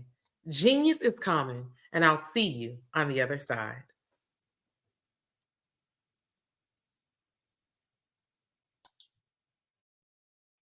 Hi, I'm Barbara Smith. Genius is common. My genius is executive coaching and professional corporate training. As the master executive coach and corporate training ambassador for the Genius is Common movement, I help business owners craft their stories in such a way that you know exactly what they do, what they have, and what they bring to the table. Many times as business owners, we are asked, so what do you do for a living? And we could be crushing in our businesses, but we're not quite sure exactly what to say in a short amount of time. Well, I help you take those stories that are the reason why you're in business and why you're so passionate about your business and craft them in such a way that people are drawn to you as opposed to being repelled by you. Because every conversation, every time you talk to someone about your business, you are excited about it. But are you really conveying what you do, what you have, and what you bring to the table? And do really people understand why you care so much and why they should care that you have the solution to their problem? Well, I'm here to help you with that. As a master storyteller, I can help you with your stories and spin them in such a way that they are intriguing and fascinating. People want to listen to you talk about your business. That's why at the Genius is Common movement, I am the master executive coach and professional training ambassador. That's my genius. And genius? Oh yeah, it's common.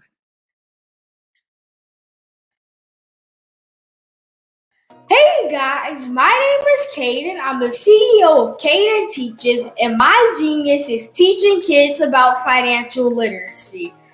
Throughout my financial products, such as my financial flashcards, my activity book, and my newest project, my financial bus, which I bought. And on the bus, it has a mock bank where kids will learn how to deposit and withdraw money, a mock grocery store where kids will be able to learn how to have a family budget, and a mock stock exchange where kids will even be able to learn how to invest in stocks. Now, I decided to start teaching kids about financial literacy because I find that most kids graduate high school without even knowing the basics about financial literacy. And I feel if I were to teach kids about financial literacy, that I would be able to help kids tap into their genius. And I actually learned about financial literacy to my dad because I would go to business meetings with him and I would always see that they were talking about financial literacy. And at that point, I didn't understand what financial literacy was. So I took it upon myself to learn about financial literacy and teach it to kids in a way that they could understand. But I want you guys to help me help kids tap into their genius by going to my website, cadenteaches.com, and you can sew into me in my financial bus by going to my GoFundMe link. And remember, if Caden can, you can too. Because genius is common.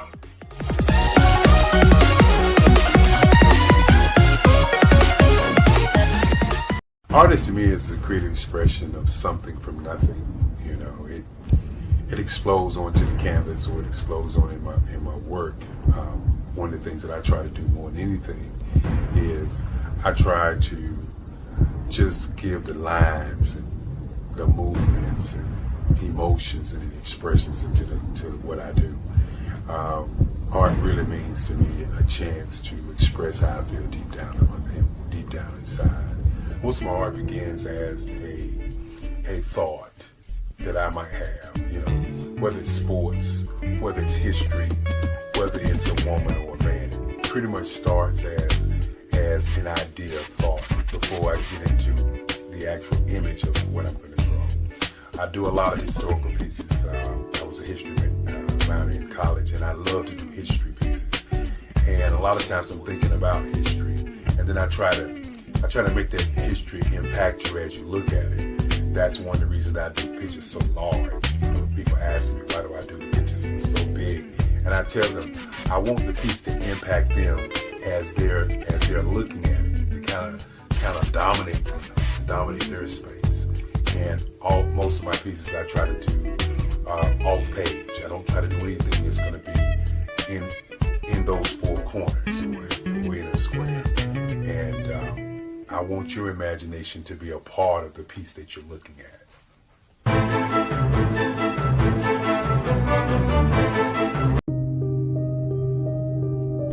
The Black Business Expo is changing my life. This year, they are giving away laptops and even $5,000 in cash to students just like me. I'm Alexis, and I want to go to college to fulfill my dream of becoming an entrepreneur. Help the Black Business Expo going to www.blackbusinessexpousa.com and also becoming a vendor, a sponsor, or donating. Over the past few years, we've seen the growth of existing and new initiatives focused on financial inclusion, building global networks, and reducing the wealth gap in response to the idea there's not enough seats at the table. Whether their outcomes are to increase the representation of Black executives on corporate boards, ensure an inclusive global economy, or to create new U.S. African commercial pathways, the strategies are often carried out by separate programs. The question is, should they be? With the continent of Africa being home to more than half of the world's fastest growing economies, the youngest workforce, over 400 companies generating more than $1 billion annually, 700 generating more than $500 million annually that are poised for growth, and being the destination of nearly $5 billion in venture capital in 2021. Diversifying U.S. and Africa commercial engagement by building bridges between African businesses and their U.S. diaspora should begin being seen as mutually beneficial. From helping to reduce Africa's enormous capital gap to catalyzing two-way trade opportunities, the COVID-19 global pandemic hopefully has taught us that global challenges and opportunities are more interconnected than we thought. During the pandemic, African companies like Unicorn Flutterwave, insurance provider Reliance Health, ride-hailing app Yasir, and 54Gene, the continent's first bank of DNA on people of African descent, proved that when African companies have access to networks, capital, and information, they grow big, grow fast, and create solutions that are valuable to the world. This is why Be Direct was created. We are the first U.S.-based but African-centric board preparedness and board search company designed to connect U.S. Black talent and corporations to African businesses. Unique and fundamental to Be Direct's success is our process of helping board candidates adapt their experience and networks to an African context before they're connected to high-growth companies that are looking to locally and globally scale. From our focus groups with African business execs and government leaders, we don't ignore the sentiment that business is easy, but people are hard. Having a pool of board candidates with hard-to-access networks and extensive experience across the business life cycle, including successfully raising capital, is table stakes for an initiative like this. So yes, we have that. But corporate or entrepreneurial success in the U.S. does not guarantee success in Africa. Developed alongside industry partners on the continent, our training program, Be Direct Prep, is designed to transpose their experience to create cultural comfort, understanding, and a commitment to helping businesses in Africa scale. Our board governance sessions are African continental and country specific, integrated with cultural awareness and dexterity training, masterclasses led by African industry execs, and mentoring and coaching from African continental-based facilitators. But even more unique to Be Direct Prep, we cap off our training program with an immersion trip to help candidates that have not been to Africa before see and feel Africa's complexity and opportunity from African soil. We all know traditional network-based board placement has historically left a lot of us out of ever really being in the paid board pipeline. Our strategy supports the work of many great organizations that are successfully filling seats at U.S. board tables by creating more tables for those that are still left on the sideline. It's time to start seeing the role and value of U.S. Black talent and businesses on the continent of Africa differently. Old perceptions and habits limit economic inclusion. Let's transition Black talent and the African businesses they will support from the periphery of the global economy to its core. Living in a global lockdown, we all know now how fast local and global economies can change, and see the value of having businesses that hire, strengthen local value chains, and even grow globally. Status quo in any form holds back progress. We must democratize U.S.-Africa commercial engagement by socially and economically connecting cultures that have long been disconnected. It's time for Africa's U.S. diaspora to redefine their global value by helping African businesses scale continentally and globally.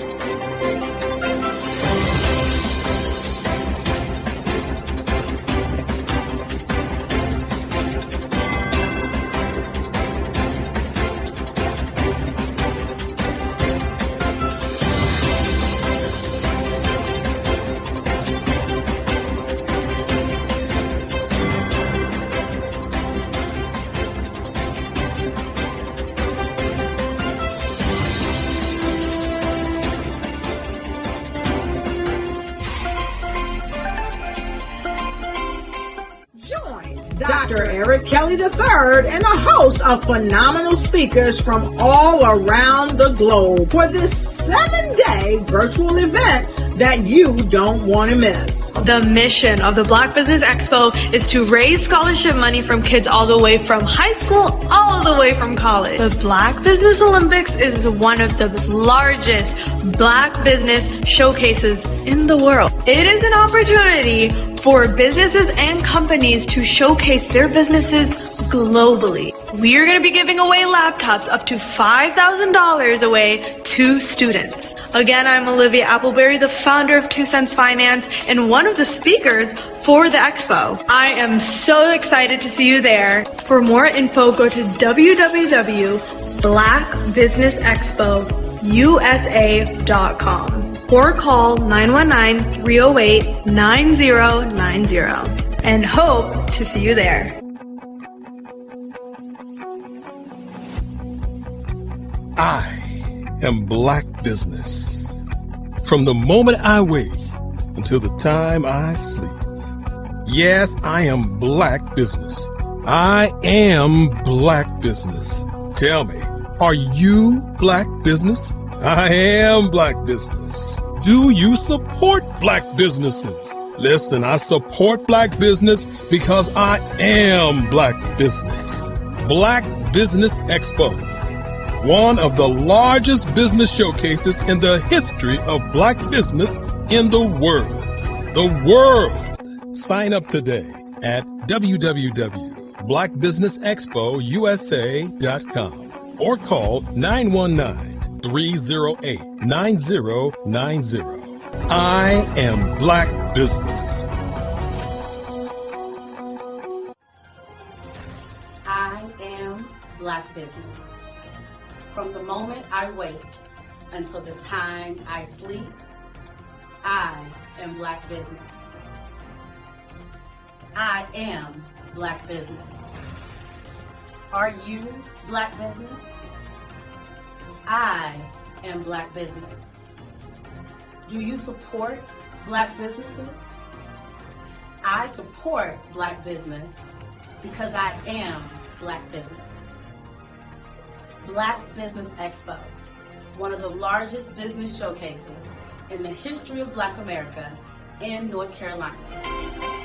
Join Dr. Eric Kelly III and a host of phenomenal speakers from all around the globe for this 7-day virtual event that you don't want to miss.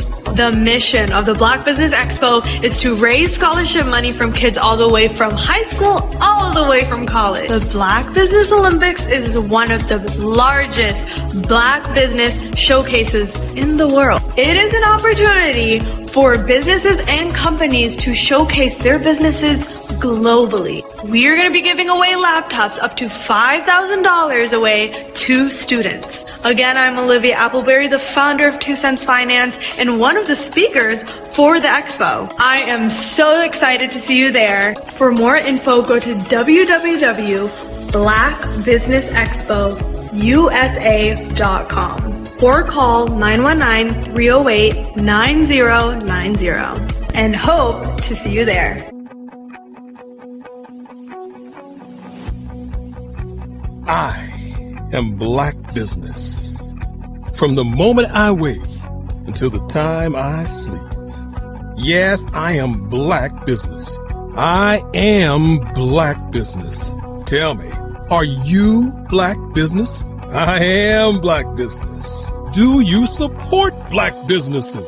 Listen, I support Black business because I am Black Business. Black Business Expo, one of the largest business showcases in the history of Black business in the world.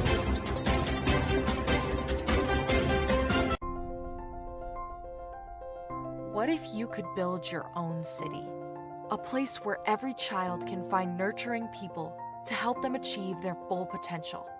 A place where every adult can access job training support. Where health education is abundant. Where social justice ruled the land. A place without limitations. Welcome. You have arrived at STEM City USA. It is what every city should be. A safe and trusted community where you find people and resources to help you become everything you are and beyond. STEM City is unlike anything you have ever experienced. It is a digital twin of the world around you, only better. STEM City is about energy and soul renewal. It is more than a digital world. You can almost feel the power of live cultural events, music, and theater. STEM City promises a better future for children with caring mentors and hands-on activities with dedicated tutors to support our youth. STEM City is your passport to a healthy lifestyle with weekly events addressing our community's many issues. STEM City is your financial well-being with helpful information on wealth management, career advancement, job training, and so much more. STEM City is the community you deserve. It is the city where your dreams can come true. STEM City USA, a place in the sky that is accessible to all who reach for the stars.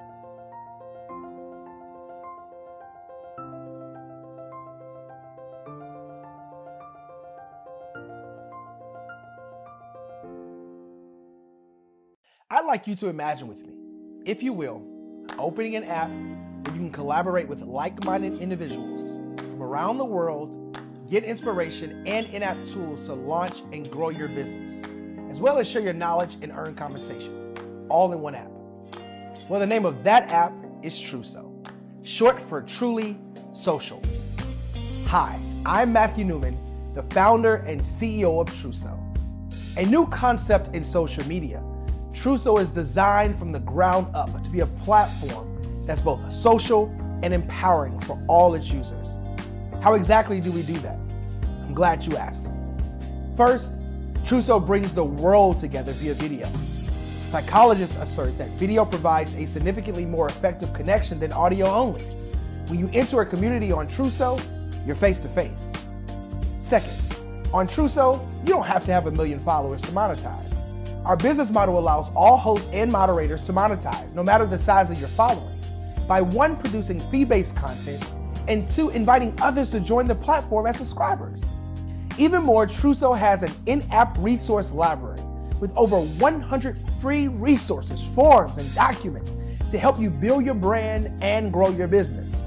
Third, Truso is inclusive. The deaf and hard of hearing communities make up 360 million people worldwide.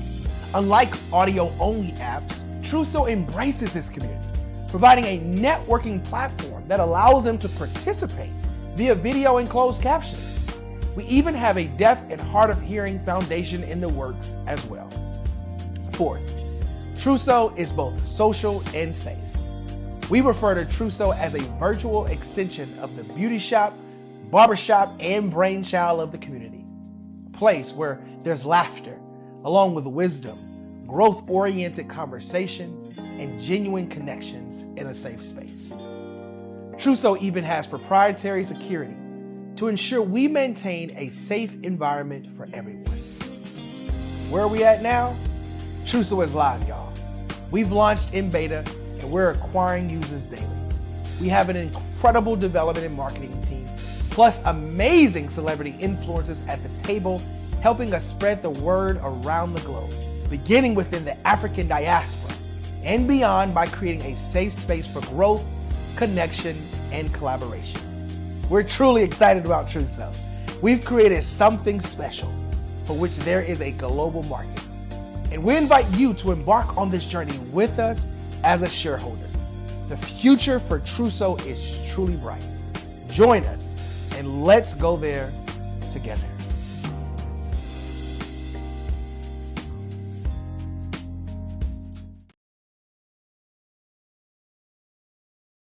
Absolutely. So our coaching program help people that have the lack of time, that lack strategies, and lack the confidence to go after their dream life.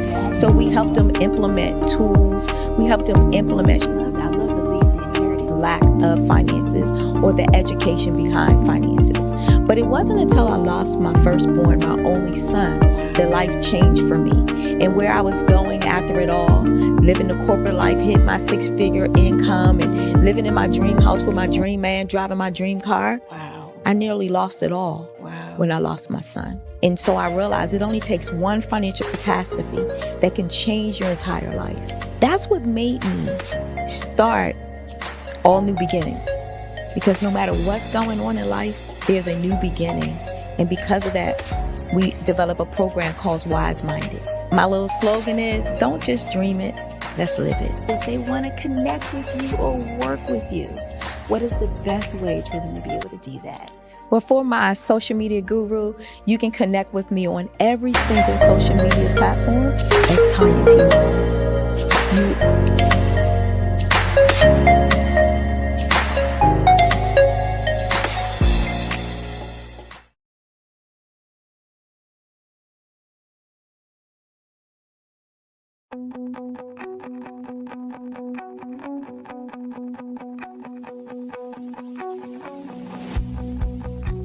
I am Black Business. From the moment I wake until the time I sleep. Yes, I am Black Business. I am Black Business. Tell me, are you Black Business? I am Black Business. Do you support Black businesses? Listen, I support Black business because I am Black Business. Black Business Expo, one of the largest business showcases in the history of Black business in the world. The world! Sign up today at www.blackbusinessexpousa.com or call 919-308-9090. I am Black Business.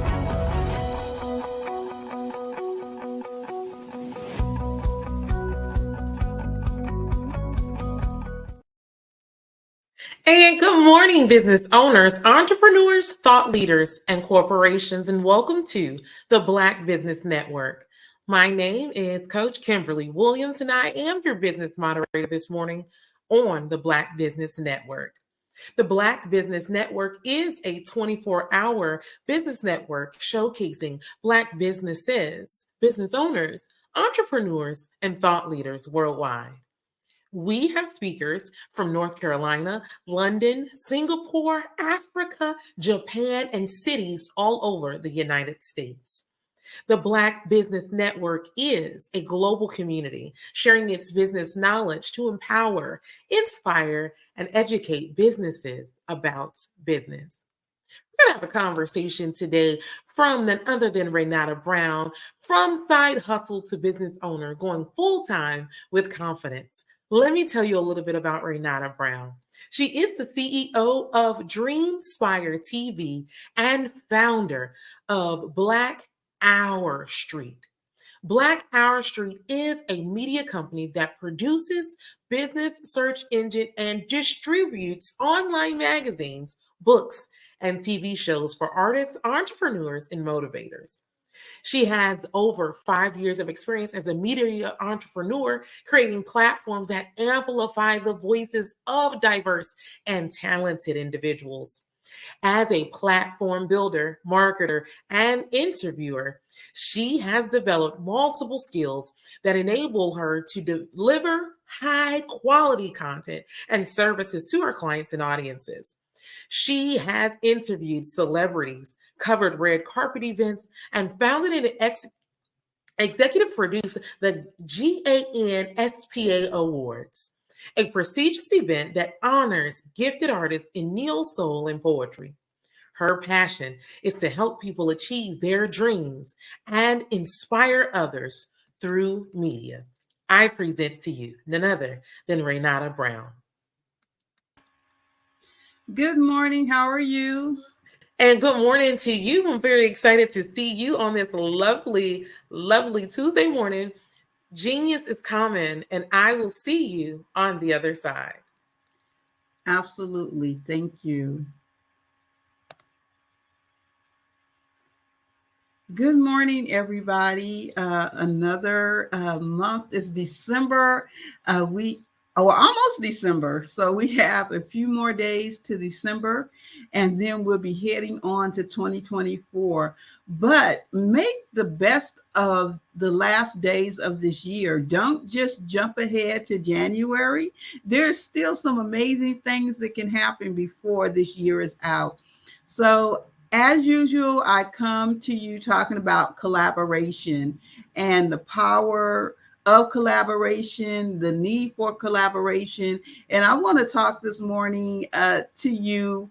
Well, let me get some things off the top because I want to make sure that we have time to talk about some of the new initiatives. So first, I want to talk about something that's very exciting coming to the Black Business Network, coming to the Black Business Olympics in January. So we know that you're here every month for the week to talk about your businesses.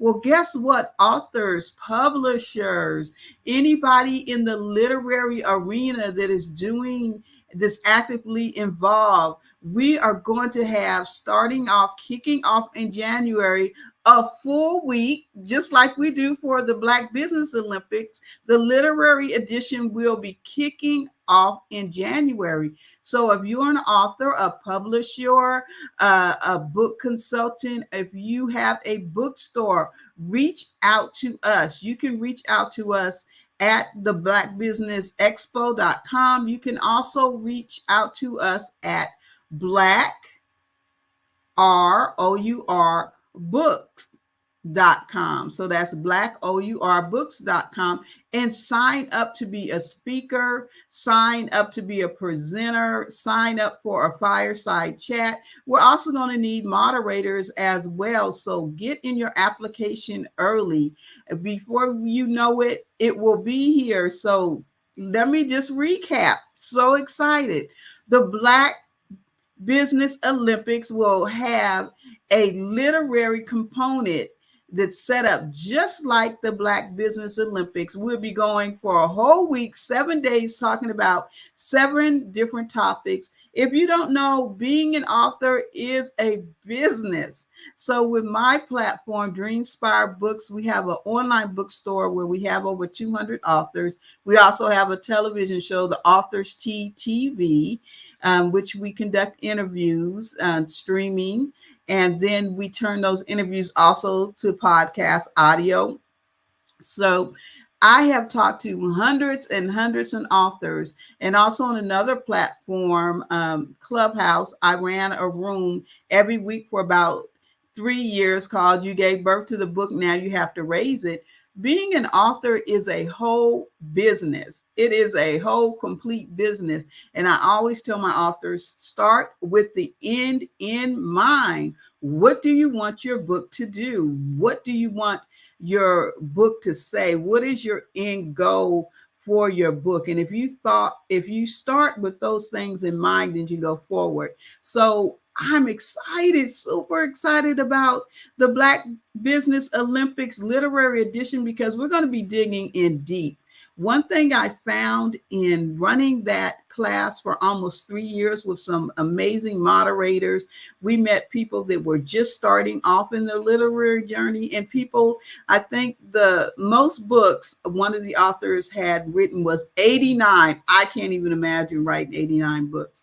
So we have been in this space, and we want to share that knowledge, and we want to bring you people that can tell you the real deal about being in the literary arena. So if you have written a book, if you know someone, if you know a publisher, if you know a Black bookstore, if you know a book consultant, we want to have all of them. We want our authors to be equipped with all the information they need to be successful in the literary world. So starting in January, we're signing up right now. So you can sign up at blackoubooks.com. Just click on the form, fill it out, and we'll be getting back to you in the coming weeks.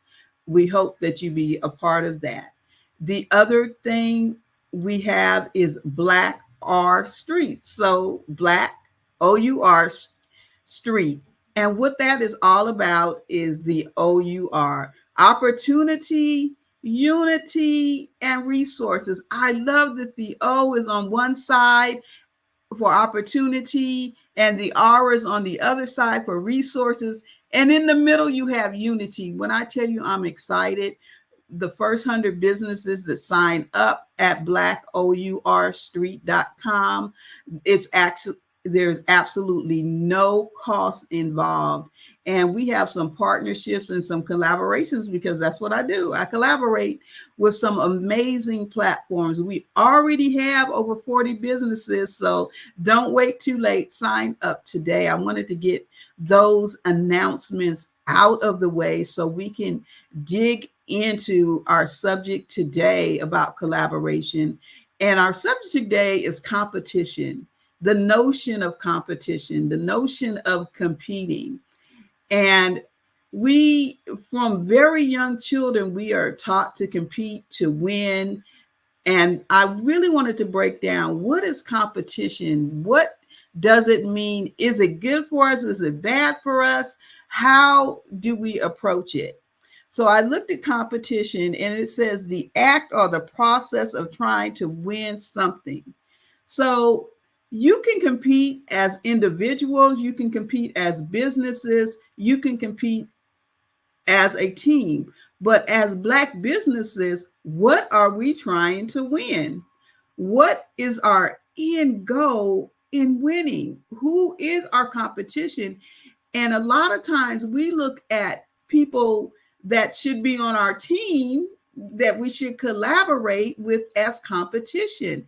And it's easy to do that sometimes if you are in the same arena, doing the same way, doing the same thing. So I want to tell you, you have an opportunity to compete or to make team members. And it's very important to know that when you make team members instead of competitors, then you can go further, you can win more. But I think a lot of times we make competitors out of team members. We miss opportunities to collaborate because we're saying the person is in the same space doing the same thing. But I want to tell you, sometimes competition, when you look at it that way, comes from a scarcity mindset. So I'm competing if there's only one prize, right? And it's either me or you, we're going to get the prize. Well, that scenario can play out a couple of different ways. If there's one prize, there might be an opportunity to share that prize, or it might be an opportunity to team up and to win that prize. But I'm here to tell you, in the business world, we don't have to deal with scarcity. We have to only compete a lot of times with ourselves. We are the competition within ourselves. So we don't have to look at everybody as somebody's that's going to potentially take away our slice of the pie, because the pie is big. It's a lot of opportunity out there. People are available to do more than one thing. So if just think of the world, if there was only one thing that everyone did. So there was, let's say there was only one author and everything that we read had to come through that author. Can you imagine what that would look like? There's only one book and one author, but we know there are many authors and many books and different points of view. So we can't look at every author as our competition, right? Or if people only had one perspective, think of how dull our world would be and how myopic our world would be if we only had one of each thing. So when we think about competition, we have to get out of that scarcity mindset. We have to get into there is enough for everybody to be in this marketplace. And when we should compete and how we compete, in a great way to compete is to team up so that we can acquire more together, so that we can go further together, so that we can have an abundance for everyone.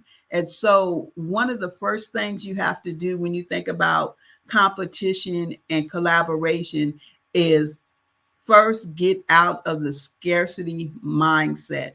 There is not only enough for me and you, there is enough for everyone. And the more we share and the more we come together, then we, is a saying, and I like that saying, collaboration over competition. And as, especially as Black people, whether you're Black in America or whether you're Black in the UK or whether you're Black in Nigeria, that we have to band together and not so much view everyone as a competition. I remember one time I got my feelings kind of hurt because I'm all excited. I'm an indigo girl, so I'm kind of peace, love, and hair grease in all of that. And I was presenting a offer to work together with a particular individual. I'm glad I have my water. I was presenting an offer to work together with a particular individual. I can say one thing, I appreciate their honesty because they were straight up honest with me. They said, why would I collaborate with you? You're my competition. And I never even looked at it that way. I looked at, hey, you're in this place, I'm in this place. If we work together, then we can spread and we can have a greater impact if we work together. And I was really taken aback because I know the notion of competition is out there. The notion of, okay, well, they're doing this and I'm doing this, so we're naturally competitors, but we're not. That's why I like the Black Business Network, because there is room for everyone. Whatever it is that you're talking about or what you're doing, as long as it's positive and it's business, there's room for you on the platform. And by doing this, we are definitely stronger together. Now, I want you to kind of answer this and maybe even write this down if you're watching this live or if you catch the replay of this. Think about, when is the last time that you reached out and wanted to collaborate with someone? How did that look? Did you make a formal request to reach out? Because a lot of times, and this drives me a little bit crazy, I'm very active on LinkedIn. We have a pretty good sized network. We're upwards of 8,000 and some odd followers on LinkedIn. And we have a lot of connections to almost 8,000 as well. And what I get a lot of time in my inbox is someone trying to sell me something. No hello, no how you doing? No, what do you do? Maybe we can work together. And they go for the sale. And usually, honestly, there's a rare occasion that I might respond to that, because I look at it, you're not wanting to talk to me, get to know me, understand, and maybe we can work together. Or maybe you might get the sale, but first come to me wanting to talk. And I'm not going to sit here on my high horse and say that in the past that I didn't approach business that way. I led first with the author instead of the collaboration. But about 5 years ago, I really decided that I was no longer going to be, and I've said this more than once, interested in collecting people, because we can get on that treadmill, right? The treadmill. How many followers you got?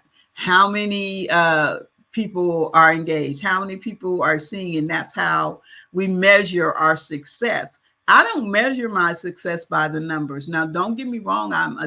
I was in data analyst. I'm a data person. So I like data, but one thing I learned from being in data analyst is I can make the numbers mean whatever I want the numbers to mean. And so I'm not so impressed about the size of your network. What I am impressed about is your commitment to work together, your commitment to walk in purpose, and your commitment to make a difference. And so whether I am talking to someone that's just started business and it may be something that I can help them with, or someone that's right beside me and that are a colleague, or someone that's in front of me, that I have aspirations. And so let's look at that word aspirations for a little bit, since I talk about that.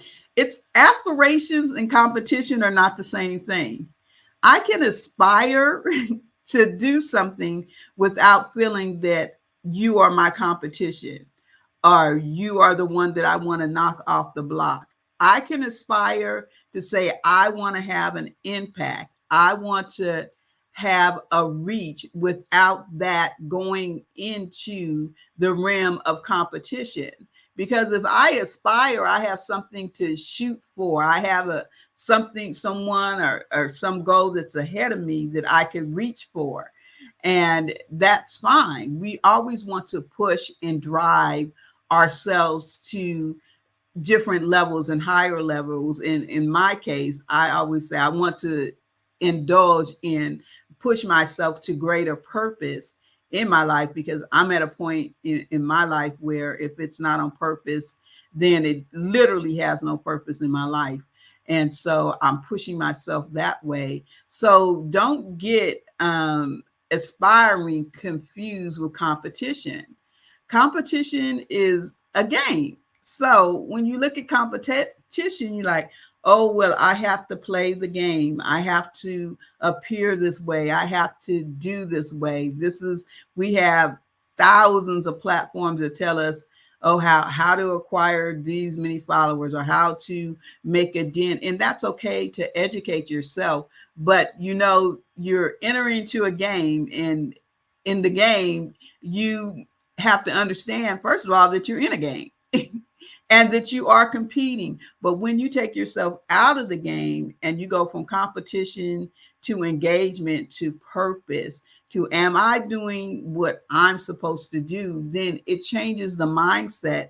It changes the mindset from a mindset of scarcity into a mindset of abundance. And that's where we want to dwell, is in that abundance place, because abundance says, yes, there's enough for all. Abundance will have you throw down the gatekeeping. Abundance will say, welcome in. You can know what I know. One thing, and this is my personal pet peeve, it doesn't have to be yours, but I hear a lot about us four and no more, no new friends, or, don't tell everybody what you're doing and all of that. And to me, those things in most cases are just a sign of a scarcity mindset.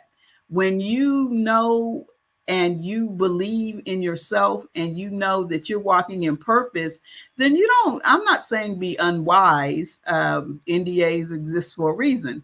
I'm saying that you don't have to have that mindset that someone could take away something that is yours. No one can take away your purpose. I always say you can know anything I know, because by the time you get to where I'm going, I'm already on to the next. And you know what? If you ask me, I will tell you. I am an open book. I will tell you. I will share with you how to get to the next. So I abandon that whole competition attitude, and because I don't want to play games. I don't want to play games. I've never been a sports enthusiast. So I don't want to play games in business. I don't want to play games in my purpose. I don't want to play games and keep you, because some people that started out with me, they're like, where are they now? You can't find them. They're not doing anything. But a lot of people that started out with me and that I've had the privilege to watch, they have gone on and did amazing, amazing things. And I clap for them and I'm happy for them, because your journey is your journey.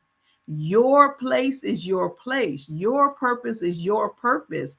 Everyone is not going to be at the pinnacle. There's got to be somebody that's at the foundation. It's got to be some first floor people.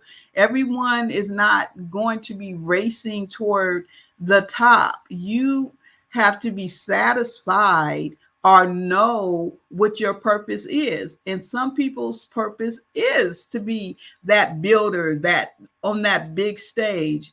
And some of us are meant to have that one-on-one. If I can, as the old song says, if I could help somebody along the way, then my living won't be in vain. Yeah, I'm an old church girl. So I think when you really drill down in the competition, the biggest competition that you have is yourself and getting into alignment with what you're doing. And I want to end out the year. I know we have one more session, but I want to really get you in the mindset of going into the new year. I am not going to dwell in a mindset of scarcity. I am not going to dwell in a mindset of you're my competition. I am going to move from that mindset and move into a mindset of abundance. I'm going to move into a mindset of collaboration. I am going to take some action steps ending this year and going into this new year. And one of the things that I do, somebody called me the collaboration goddess. I love that, because I'm not a queen. I'm not trying to rule over anybody, but I am a creative. So God created, I'm a goddess, and I'm walking in his steps. So I am also a creative. So I love that.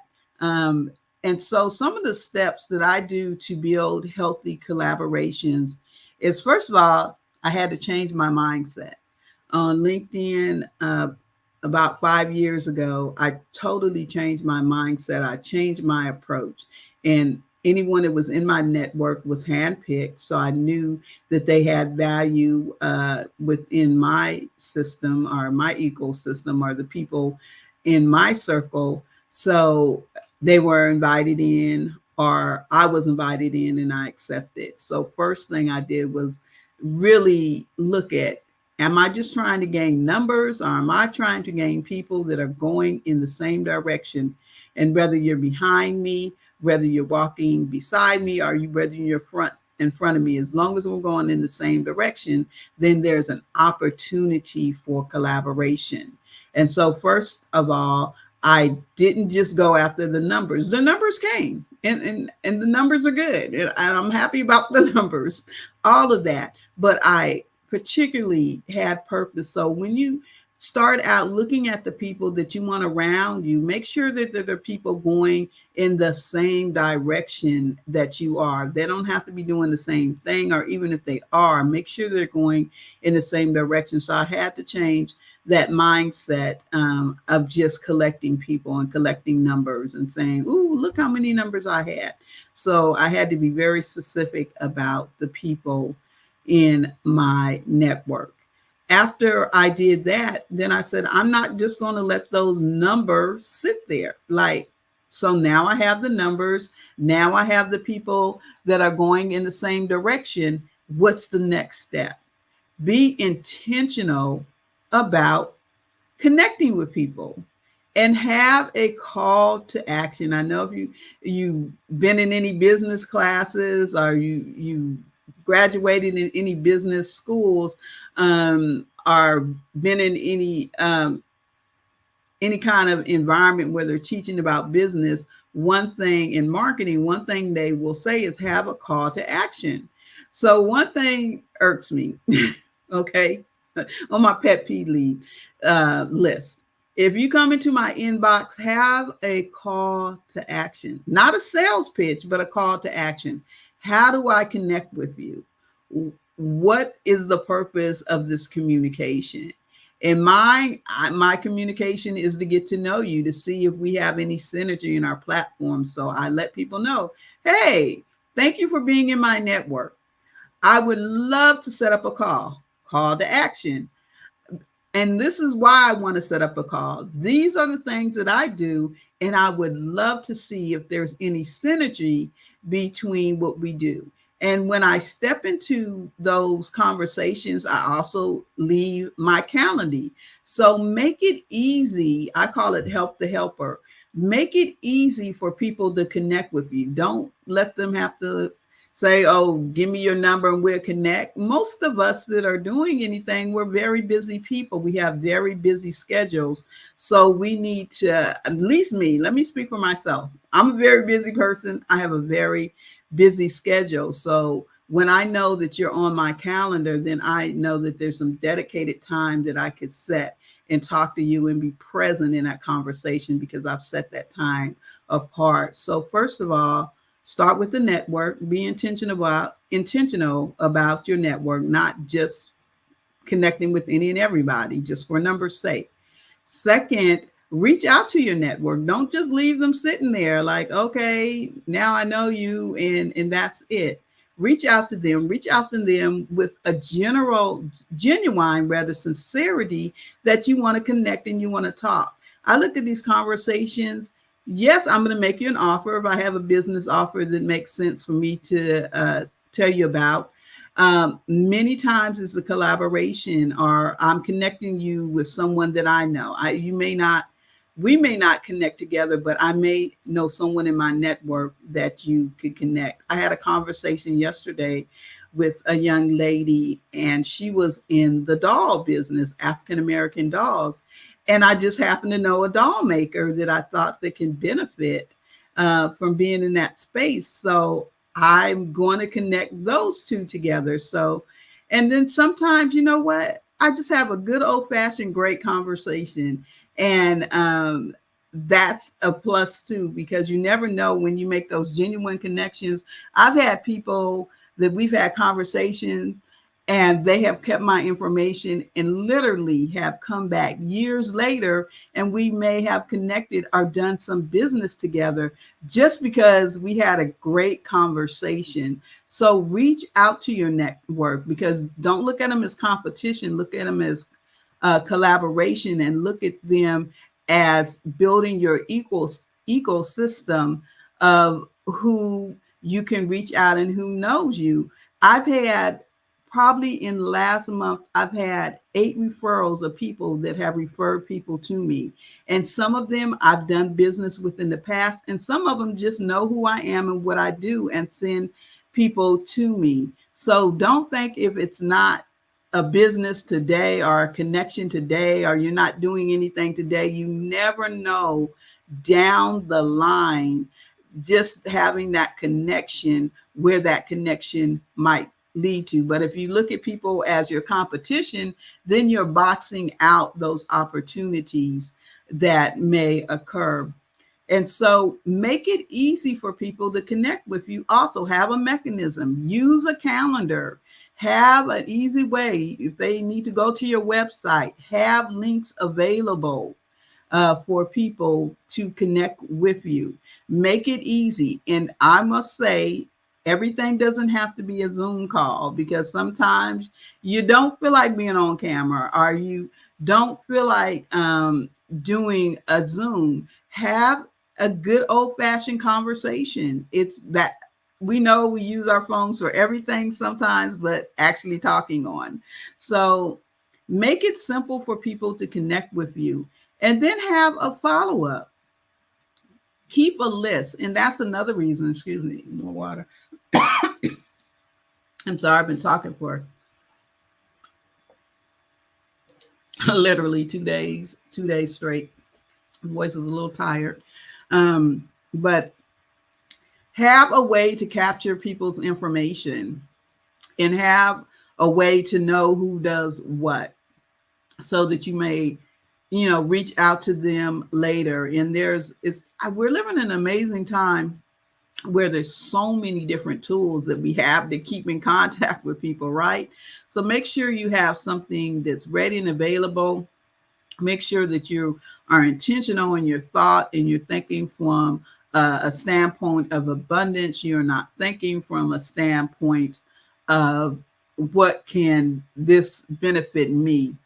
One of the biggest things I do when I look in collaboration, I don't always look at what's going to be the benefit for me, but what can I actually offer that can be a service from them. And that's when you change over from having a mindset of abundance rather than a mindset of me, because nobody wants to hear about me all the time. So I thought that, I was kind of a little hesitant this morning. Usually I have my outlines and we talk about bullet points, but I really wanted to sincerely talk to you about going into ending 2023 and going into 2024 with a new mindset when it comes to who is your competition. Most of the time our competition is what's going on in our head and what's going on in our heart. So we are our competition. Be a better person than you were, have better systems in place than you have been. Look for an opportunity. I want to challenge you. We have about 5 weeks left in this year. So every week, be intentional about reaching out and collaborating with someone. If just one person to say, this week, I'm going to talk to somebody that I haven't talked to, that I don't know, that is going in the same direction that I am, whether they're behind me, walking with me, or ahead of me. And I'm going to be intentional and reach out. I can just share a little bit about my story in my network. People ask me all the time, Renata, how do you know so many people? How are so many amazing people in your network? First of all, I'm saying I'm humble. I'm humbled to be connected with mayors and Congress people and leaders of major corporations. But it's not by accident. It's very intentional. And it doesn't matter to me whether, like I said, you are just newly forming your business or you are a $1 billion company.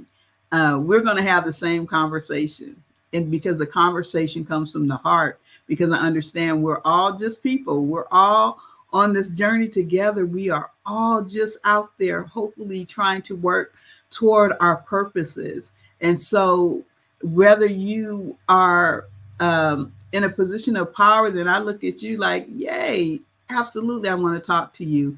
And I can tell you, I've only been like Maxine Waters a couple of times when I wanted to redeem my time. Most of the time, I've had amazing conversations. We've had great connections, and it really, I feel like it moves me toward more of my purpose. And one of the, I'm going to say this, and I say this a lot now because it's a fascinating fact that I recently became aware of, and some of you may know.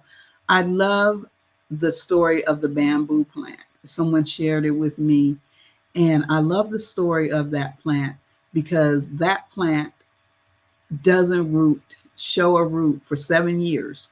Okay, for 7 whole years.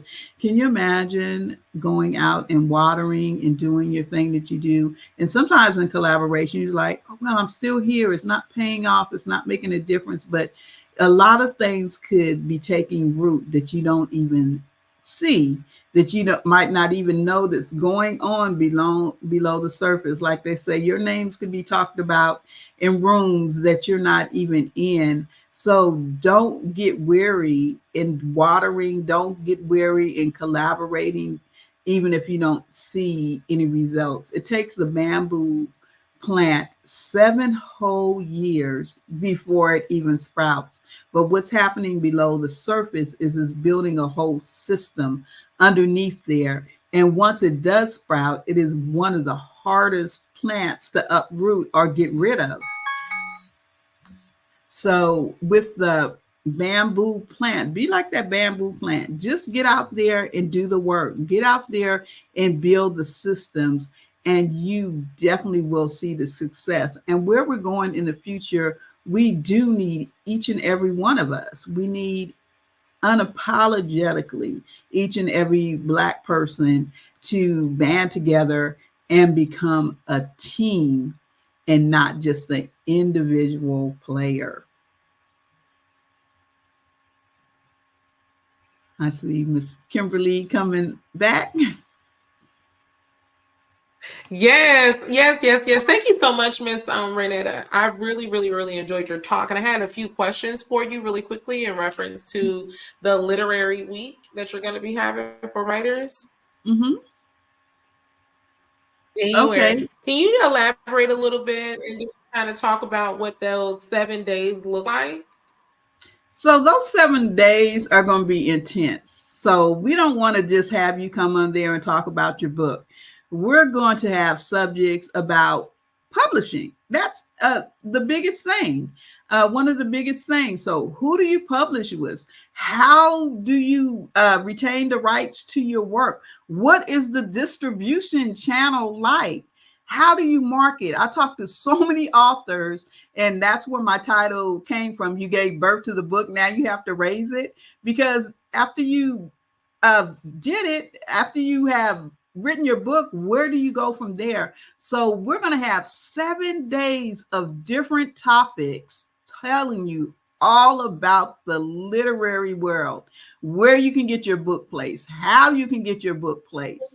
It's so much knowledge up there, and I've been able to collaborate with so many different people over the last 3 years. We're going to have some amazing speakers, and there's opportunity for you. So if you're an author, we want you to please sign up and be a part of this magnificent thing. I'm excited about it, if you can't tell, because it's really going to dig into those steps from wherever you are, whether you're a seasoned writer, whether you have a bookstore, a publisher. We're going to dig into all those topics. So stay tuned. In December, we'll reveal those topics, and look for us out on social media as well. And again, you can sign up at blackourbooks.com, and there will be a link also on the Black Business Network website. So coming soon. Oh, thank you so very much for sharing that information with us and sharing your genius with us today. Genius is common, and I'll see you on the other side. Absolutely. Genius is common.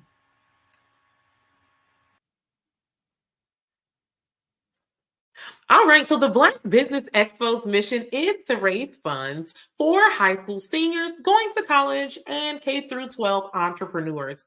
This expo is a fundraiser for students, so you may go to www.blackbusinessexpousa.com to donate to the scholarship fund, or use our Cash App, $BBSE USA. So our goal is to give laptops and up to $5,000 to 10 students.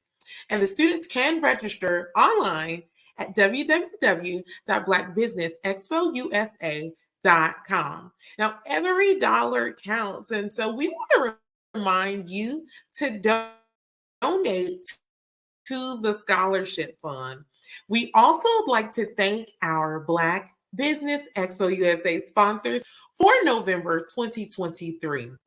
And they are as follows: North Carolina 100, Moody Capital Partners, Suede Soul, Lotus Rocher Coaching and Training, Carolina, Virginia Minority Supplier Development Council, Step Management, BHS and Associates, BBM Media, Margie McLean Foundation Incorporated, Hello LLC, Genius is Common, Earth Essentials, Milani Shani Global, Executive Women's Success Institute, The Quality Coaching Company, Superwoman Business Services, Creative Force Studios, Lee Entertainment, Artistic App Design, and the Black Business Expo USA.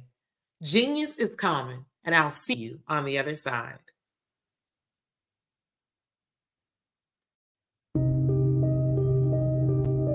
The Black Business Expo is changing my life. This year, they are giving away laptops and even $5,000 in cash to students just like me. I'm Alexis, and I want to go to college to fulfill my dream of becoming an entrepreneur. Help the Black Business Expo going to www.blackbusinessexpousa.com and also becoming a vendor, a sponsor, or donating. What if you could build your own city? A place where every child can find nurturing people to help them achieve their full potential. A place where every adult can access job training support, where health education is abundant, where social justice ruled the land. A place without limitations. Welcome. You have arrived at STEM City USA. It is what every city should be. A safe and trusted community where you find people and resources to help you become everything you are and beyond. STEM City is unlike anything you have ever experienced. It is a digital twin of the world around you, only better. STEM City is about energy and soul renewal. It is more than a digital world.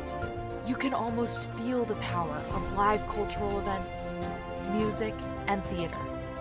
STEM City promises a better future for children with caring mentors and hands-on activities with dedicated tutors to support our youth. STEM City is your passport to a healthy lifestyle with weekly events addressing our community's many issues. STEM City is your financial well-being with helpful information on wealth management, career advancement, job training, and so much more. STEM City is the community you deserve. It is the city where your dreams can come true. STEM City USA, a place in the sky that is accessible to all who reach for the stars.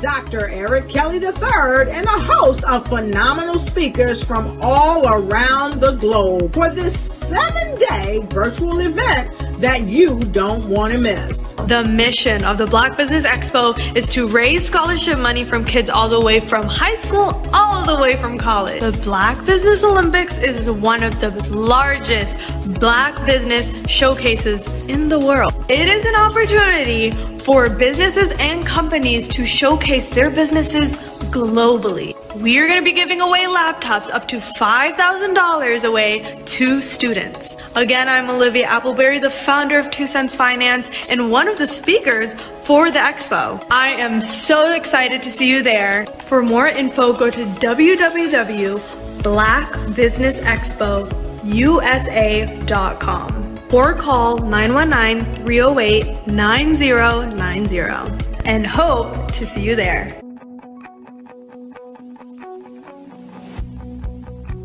I am Black Business. From the moment I wake until the time I sleep. Yes, I am Black Business. I am Black Business. Tell me, are you Black Business? I am Black Business. Do you support Black businesses? Listen, I support Black business because I am Black Business. Black Business Expo, one of the largest business showcases in the history of Black business in the world. The world! Sign up today at www.blackbusinessexpousa.com or call 919-308-9090. I am Black Business. I am Black Business. From the moment I wake until the time I sleep, I am Black Business. I am Black Business. Are you Black Business? I am Black Business. Do you support Black businesses? I support Black business because I am Black business. Black Business Expo, one of the largest business showcases in the history of Black America in North Carolina. Sign up today at www.blackbusinessexpousa.com or call 919-380-9090. I am Black Business. I am Black Business. From the moment I wake until the time I sleep, I am Black Business. I am Black Business. Are you Black Business? I am Black Business. Do you support Black businesses? I support Black business because I am Black business. Black Business Expo, one of the largest business showcases in the history of Black America in North Carolina. Sign up today at www.blackbusinessexpousa.com or call 919-380-9090. I am Black Business. I am Black Business. From the moment I wake until the time I sleep, I am Black Business. I am Black Business. Are you Black Business? I am Black Business. Do you support Black businesses? I support Black business because I am Black business. Black Business Expo, one of the largest business showcases in the history of Black America in North Carolina. Sign up today at www.blackbusinessexpousa.com or call 919-380-9090. I am Black Business. I am Black Business.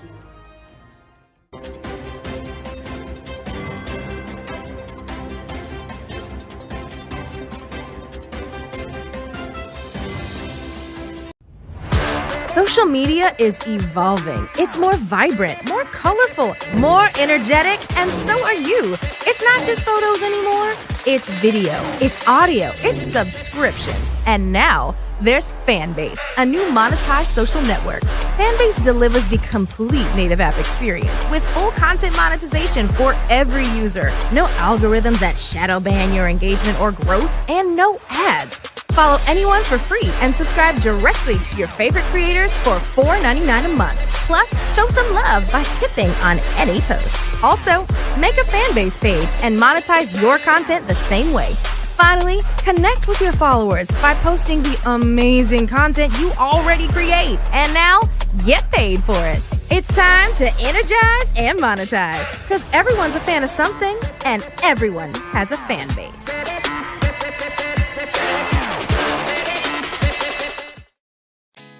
Did you know women represent just 3% of Fortune 500 CEOs and less than 15% of corporate executives at top companies worldwide? Have you wondered what the secrets are to getting into the top ranks, whether in the private or public sector? Do you want to figure out how to stop being held back in your career or passed over for promotion? Then you're in the right place. Hi, I'm Dr. Madeline Ann Lewis, President and CEO of the Executive Women's Success Institute. I have decades of experience in the military, the federal government, and corporate America. And my mission is to help women succeed and tap into their full potential. I want to reach 1 million plus women around the world to become the leaders they are meant to be. So if you want to move into a management or executive level position, or maybe you are a female veteran transitioning out of the military into business entrepreneurship, then reach out to the Executive Women's Success Institute at 301-693-3284. Let us get you on the fast track to success.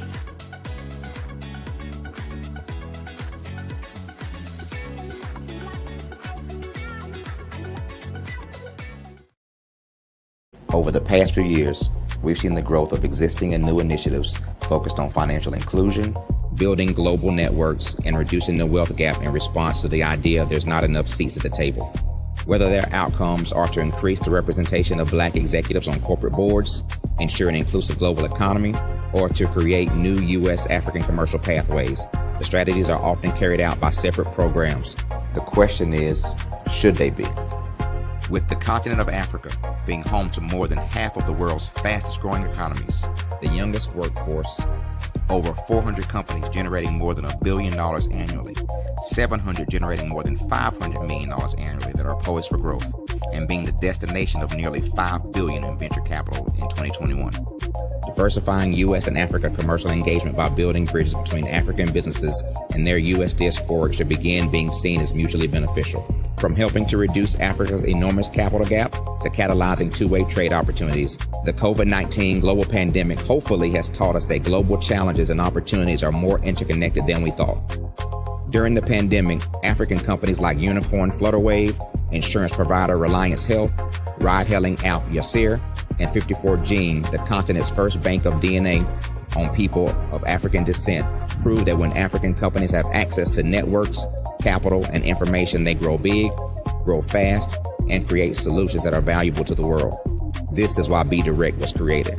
We are the first U.S.-based but African-centric board preparedness and board search company designed to connect U.S. Black talent and corporations to African businesses.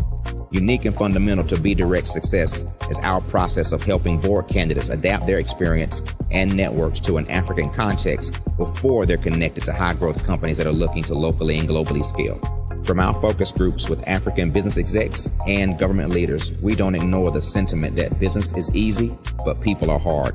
Having a pool of board candidates with hard-to-access networks and extensive experience across the business life cycle, including successfully raising capital, is table stakes for an initiative like this. So yes, we have that. But corporate or entrepreneurial success in the U.S. does not guarantee success in Africa. Developed alongside industry partners on the continent, our training program, Be Direct Prep, is designed to transpose their experience to create cultural comfort, understanding, and a commitment to helping businesses in Africa scale. Our board governance sessions are African, continental, and country-specific, integrated with cultural awareness and dexterity training. Masterclasses led by African industry execs and mentoring coaching from African continental-based facilitators. But even more unique to Be Direct Prep, we cap off our training program with an immersion trip to help candidates that have not been to Africa before see and feel Africa's complexity and opportunity from African soil. We all know traditional network-based board placement has historically left a lot of us out of ever really being in the paid board pipeline. Our strategy supports the work of many great organizations that are successfully filling seats at U.S. board tables by creating more tables for those that are still left on the sideline. It's time to start seeing the role and value of U.S. Black talent and businesses on the continent of Africa differently. Old perceptions and habits limit economic inclusion. Let's transition Black talent and the African businesses they will support from the periphery of the global economy to its core. Living in a global lockdown, we all know now how fast local and global economies can change and see the value of having businesses that hire, strengthen local value chains, and even grow globally. Status quo in any form holds back progress. We must democratize U.S.-Africa commercial engagement by socially and economically connecting cultures that have long been disconnected. It's time for Africa's U.S. diaspora to redefine their global value by helping African businesses scale continentally and globally. I was born in a little village on the island of Haiti. Many deadly diseases pounded me. It is as if they were on a mission to end my existence on this earth.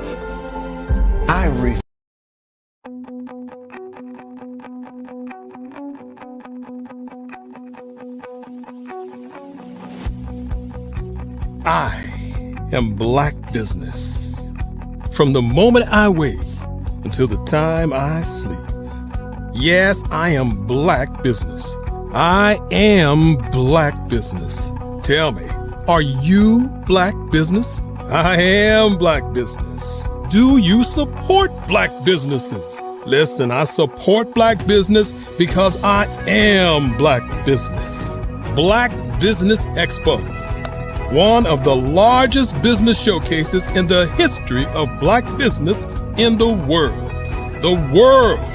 Sign up today at www.blackbusinessexpousa.com or call 919-308-9090. I am Black Business.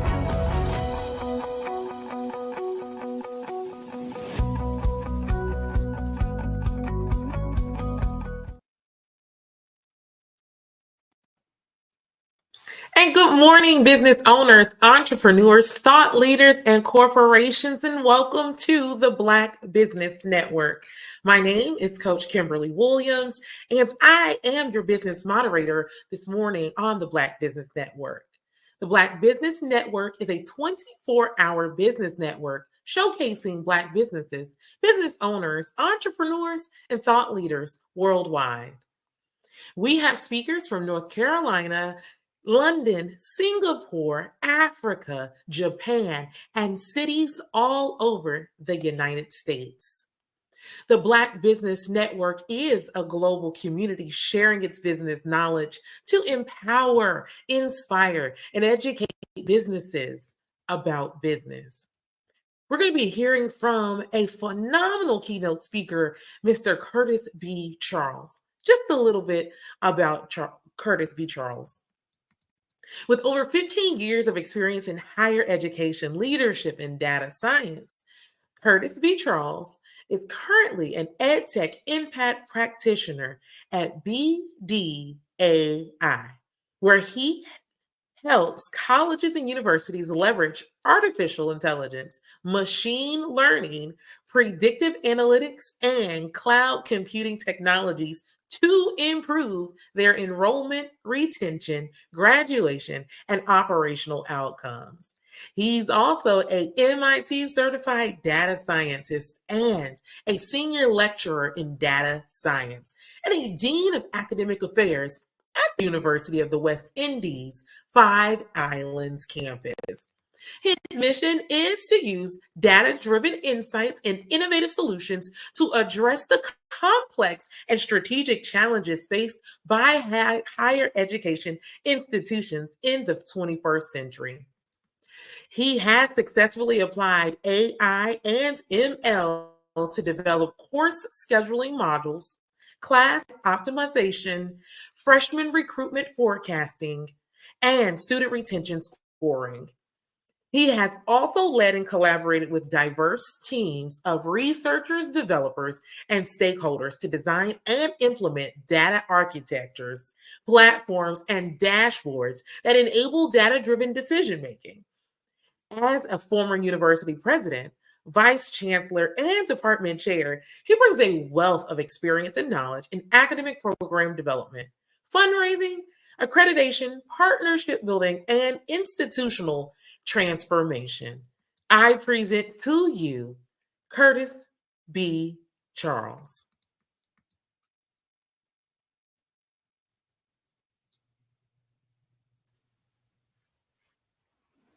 Thank you so much for having me this morning. It's a pleasure to be here. I greet you from the Caribbean island of Antigua and Barbuda. I'm sorry I didn't have on my Caribbean jacket, but at least I thought I would add some Caribbean colors in my bow tie. The only place in the Caribbean where we have 365 beaches. So I'm glad to be here this morning. No, that sounds beautiful. I'm very excited to hear what you have to share with us today, Dr. Charles. I just want to let you know that genius is common, and I will see you on the other side. Thank you. Thank you. So greetings again, everyone. Thank you so much for joining me this morning. I want to talk a little bit about excellence this morning, why embracing artificial intelligence is crucial for your business future. As mentioned, I'm a co-founder of BDAI Inc., and I'm also the Dean and Director of Academic Affairs of the University of West Indies Five Island campus in Antigua and Barbuda. We're the fifth of the campuses in the University of West Indies system, a system of 50,000 students, and celebrating our 75th year this year. So I'm happy to represent both my co-founding company, BDAI, and my institute, our institution. You would see that as I go through the presentation this morning, the discussion this morning, I'm the ultimate educator, right? So I'm going to take this from a perspective where there are certain outcomes that I want you to achieve at the end of this talk. So at the end of this talk, you will understand the evolution of artificial intelligence. You will understand its impact on Black businesses. We'll talk about a couple practical applications of AI as a force multiplier for your business. And we'll talk about future trends a little bit and what's happening in the market right now. And then hopefully we'll take some questions and answers. But the idea here is to take this really from base level. What I tell clients all the time and what I tell colleagues is, first of all, don't come to artificial intelligence without the knowledge of who you are and what you understand. So I want to start at a very basic sense, right? So do you remember the first words of your child or grandchild, right? You may have heard mama, you may have heard dada, you may have heard grandpa, you may have heard papa, or as my grandkids call us, Aji and Ajoy. You were so excited, with all the excitement, you started calling your family, calling your friends, the great news, you heard the first words, and you were so happy and you're so overjoyed. If you were a parent or grandparent or aunt or tanty or nanan, I'm sure you understand what this is I'm talking about. Wanting to hear more of the child, you purchase everything with insight, every book, you go online, you go onto Amazon, you go into different places, and you look to see what are all the resources that I could use to continue building the vocabulary of my child, grandchild, aunt or niece. And so with each bedtime story and each Sesame Street episode, the child learns more and more and more and builds their vocabulary of language. So as I go through this talk this morning, I don't want you to forget that experience. Bring that child experience into this discussion, because artificial intelligence is all about machine learning, or I like to say learning of machines. So what is learning machines, right? First, understand that like the child who needed to build a vocabulary, learning machines need lots of data. So the child spoke a few words, and in order to build a vocabulary, you went and bought more books, you read more to the child, they look at more television, and the more information that that child absorbed, the wider the vocabulary. So please keep that in mind as we go through this, because artificial intelligence is made possible because of the learning of machines. In this sense, it's computers. So let's understand the effectiveness of learning machines and look at a few examples that you may know of. So in 1955, Arthur Samuel, who was a pioneer in the field of artificial intelligence, was working at IBM. And, in 1955, there was the first generation of these huge, big computers. So Arthur Samuel got bored one day and he decided to write a program for checkers, considered the world's first machine learning innovation. So Arthur Samuel wrote this checkers game, and he played the computer and he won. And he played the computer and he won. And he played the computer and he won. And he played the computer and he won. And then Arthur Samuel went home that night, and I guess you could figure out what happened by now, because like the child who was fed lots of information, the machine was looking at every single move that Arthur Samuel was making. Not needing to sleep like a human, the computer then looked at all those combinations of data and multiply the permutation and combinations and began to get smarter. Its vocabulary was expanded, learned more, experimented more. So the next day, Arthur Samuel came, and I think you could end the story. Arthur Samuel played the computer, and Arthur Samuel lost. Arthur Samuel played the computer, Arthur Samuel lost. He played the computer and he lost. He never won the computer. Oh, that was in 1955. So again, take the example of the child who spoke his child's first words, and then you went and buy books, and then you had bedtime stories, and the more you read, the more words you expected you exposed the child to, the more the vocabulary built. Very similar to what happened here with Arthur Samuel and the machine with the checkers game that he played. The computer just learned based on more information and more information. Let's fast forward 56 years later. So between 1955 and 2011, very little innovation happened in machine learning and artificial intelligence.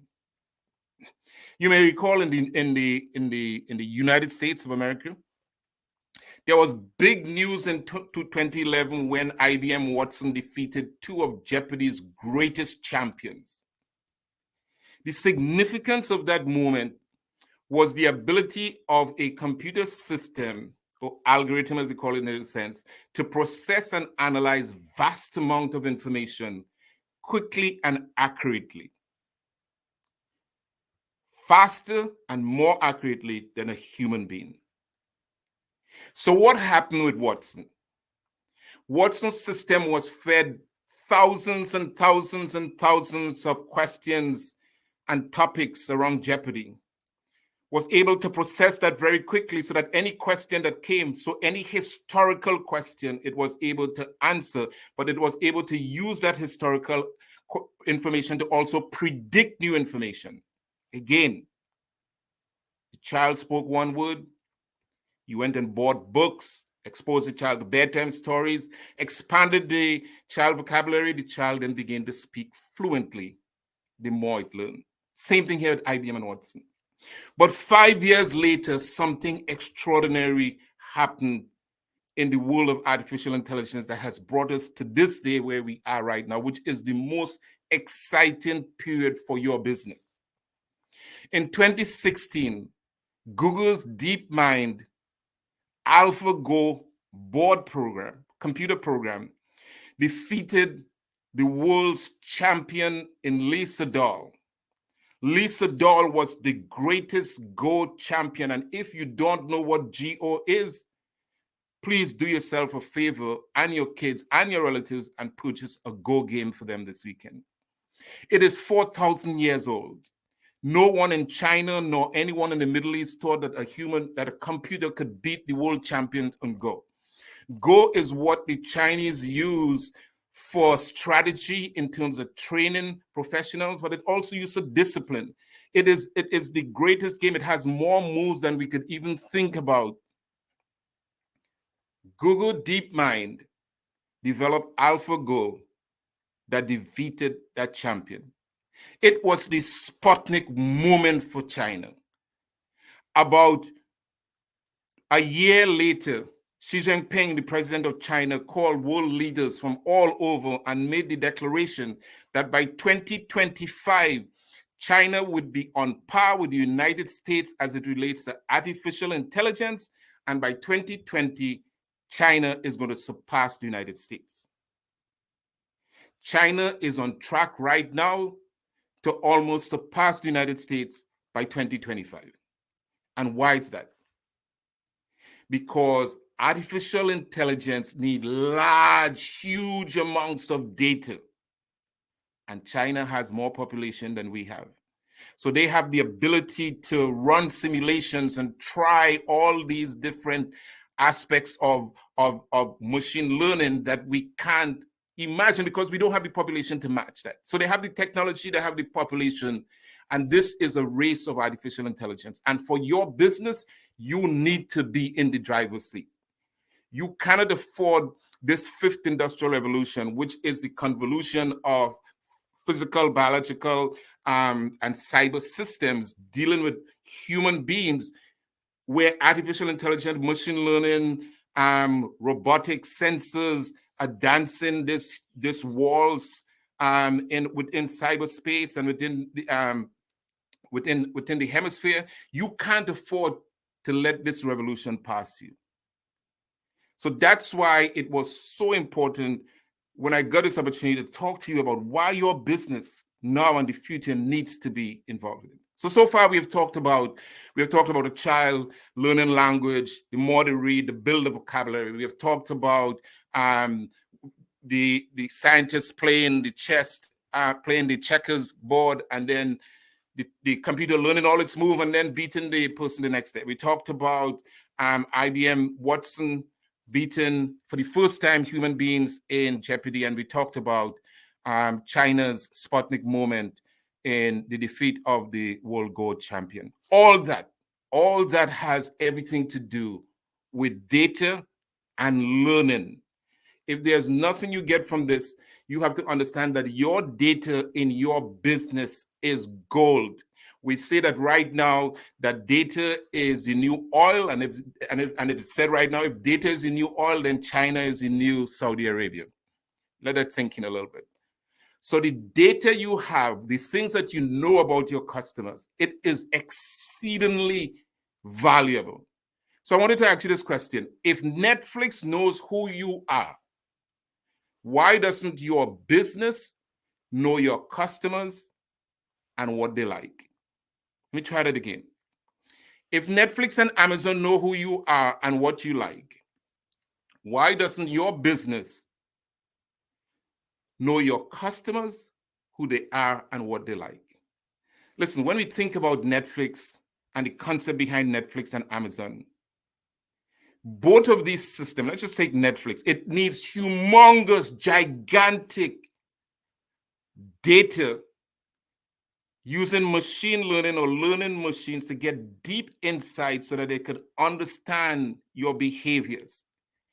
What this thing called algorithms do, which is the learning of the machine, is that it analyzes the user's viewing history, searching query, and ratings of movies to then predict what a user might like to watch next. It then recommends products based on what similar customers have purchased or viewed. So browsing history, purchase history, search queries, time of the day of the week, and seasonality can all influence what we call recommendation system. So I wanted to pause on that a little bit and tell you that your business could do exactly what Amazon and Netflix are doing. You have historical data of your customers. There is no reason why in this day and age, in the age of artificial intelligence and learning machines, that you shouldn't know everything about your customer, what your customer like, be able to push to your customers what they like and pull what they don't like and crunch those customers and save them before they leave you and have a retention strategy in place. There is no reason. If you are in business for 10, 15 years or 5 years, you have historical data of all your customers. You have what your customers like, you have their viewing history, you have their searches, you have their ratings. You are able to predict what they might want the next time. This is not an era in which we sit back and we wait for customers to come to us. This is an era of predictability. And how do you predict? You predict the next move of your customers, whether it's leaving you or embracing you, by using historical data of the history, the purchasing history, the time of day that they came and they approached you, the time of day they came to your website, the time of week, sense seasonality, whether they came only for Christmas, did they buy more for Thanksgiving, did they buy at the beginning of the year? All that information, the machine is then learning the patterns and the trends to gain deep insights so your business could make the right type of decision. So if there's one thing I want you to come away with today, is your business are in a position right now to do exactly what Netflix and Amazon are doing. Your business have the ability to analyze users, their viewing history, their search and query, their ratings. You could then predict what these users like and what they don't like in order to be proactive in your approaches. So big data is the main thing here. As we say, data is the new oil. And you know the commodity of oil, you know how it's traded on the stock exchange. So everything comes from the data, but there's one aspect in terms of customer service and in terms of marketing that you should know about, which is customer segmentation. So why is customer segmentation important in terms of machine learning and artificial intelligence? Again, you have all the historical data of your customers. Now that you have the historical data of your customers, you could then analyze and group customers based on various factors. Now, why would you want to group customers based on demographics or by behaviors or by purchasing patterns or by preferences? Because no longer in business does one size fit all. That just doesn't happen anymore. We have the technology, we have the artificial intelligence, we have machine learning, we have big data that will always assist us in doing that. So the segmentation allows us to market and tailor the strategies and specific campaigns to groups, delivering more personalized experience, improving customer engagement, and ultimately driving better market results. This is no longer a guess game. This is no longer every mom and pop shop at the sound of my ear or every small business have the ability to compete like any other big business with artificial intelligence. You have the capability to do that. You have access to the data. You need to mine the data. So you just can't be selling. So for example, I can't be selling bow ties like the ones I'm wearing to everyone, right? I mean, so demographics is that I'm Caribbean. Behavior is that I'm excited about technology. My purchasing patterns is that I search for different types of bow ties. I like colorful bow ties. Some people may not like in their preference colorful bow ties. Some people may like bow ties that's plain. So you're not going to sell the same bow ties to everyone. So that is why it's important to understand the demographics, the behaviors, the purchasing patterns, and the preferences. So you could then deliver that personalized experience and improve customer engagement and ultimately drive better marketing results. So from a marketing perspective, customer segmentation is important to you. But if you could get customers and you could keep customers, the next thing you're going to know is that from a marketing perspective is that you're going to lose customers. So you have to be as proactive as retaining your customers as in basically giving the customers the preferences. So you don't have an opportunity to relax in terms of how I treat customers. So there's something we call in marketing called customer churn. So what's customer churn? Customer churn is using analytics to identify the likelihood of customers discontinuing their business with your company. Your company. Your company. You have to know, you can't wait until customers leave. It's too late to have a retention plan. Because you have the historical data of 5 years or 10 years or 2 years or 3 years, you have the historical data. You could still know what's the patterns, trends, behavior, demographics, likes, dislikes of your customer. So you would be able to use the analytics of that. Remember, the machine is learning those patterns. So as the machine learns those patterns, just like how the IBM machine was making moves on that checkers game, the machine will learn to then give you the type of knowledge in terms of identifying the likelihood of a customer discontinuing their business with your company. So your choice is that you have to continually analyze the historical data, and you're not doing it. The machine that's learning the patterns is doing that. So continue to analyze the historical data to understand the patterns and trends and the behaviors, to assess customers' behavior, customers' usage patterns, satisfaction level, and other relevant data to predict the risk of your customer leaving, hence attrition.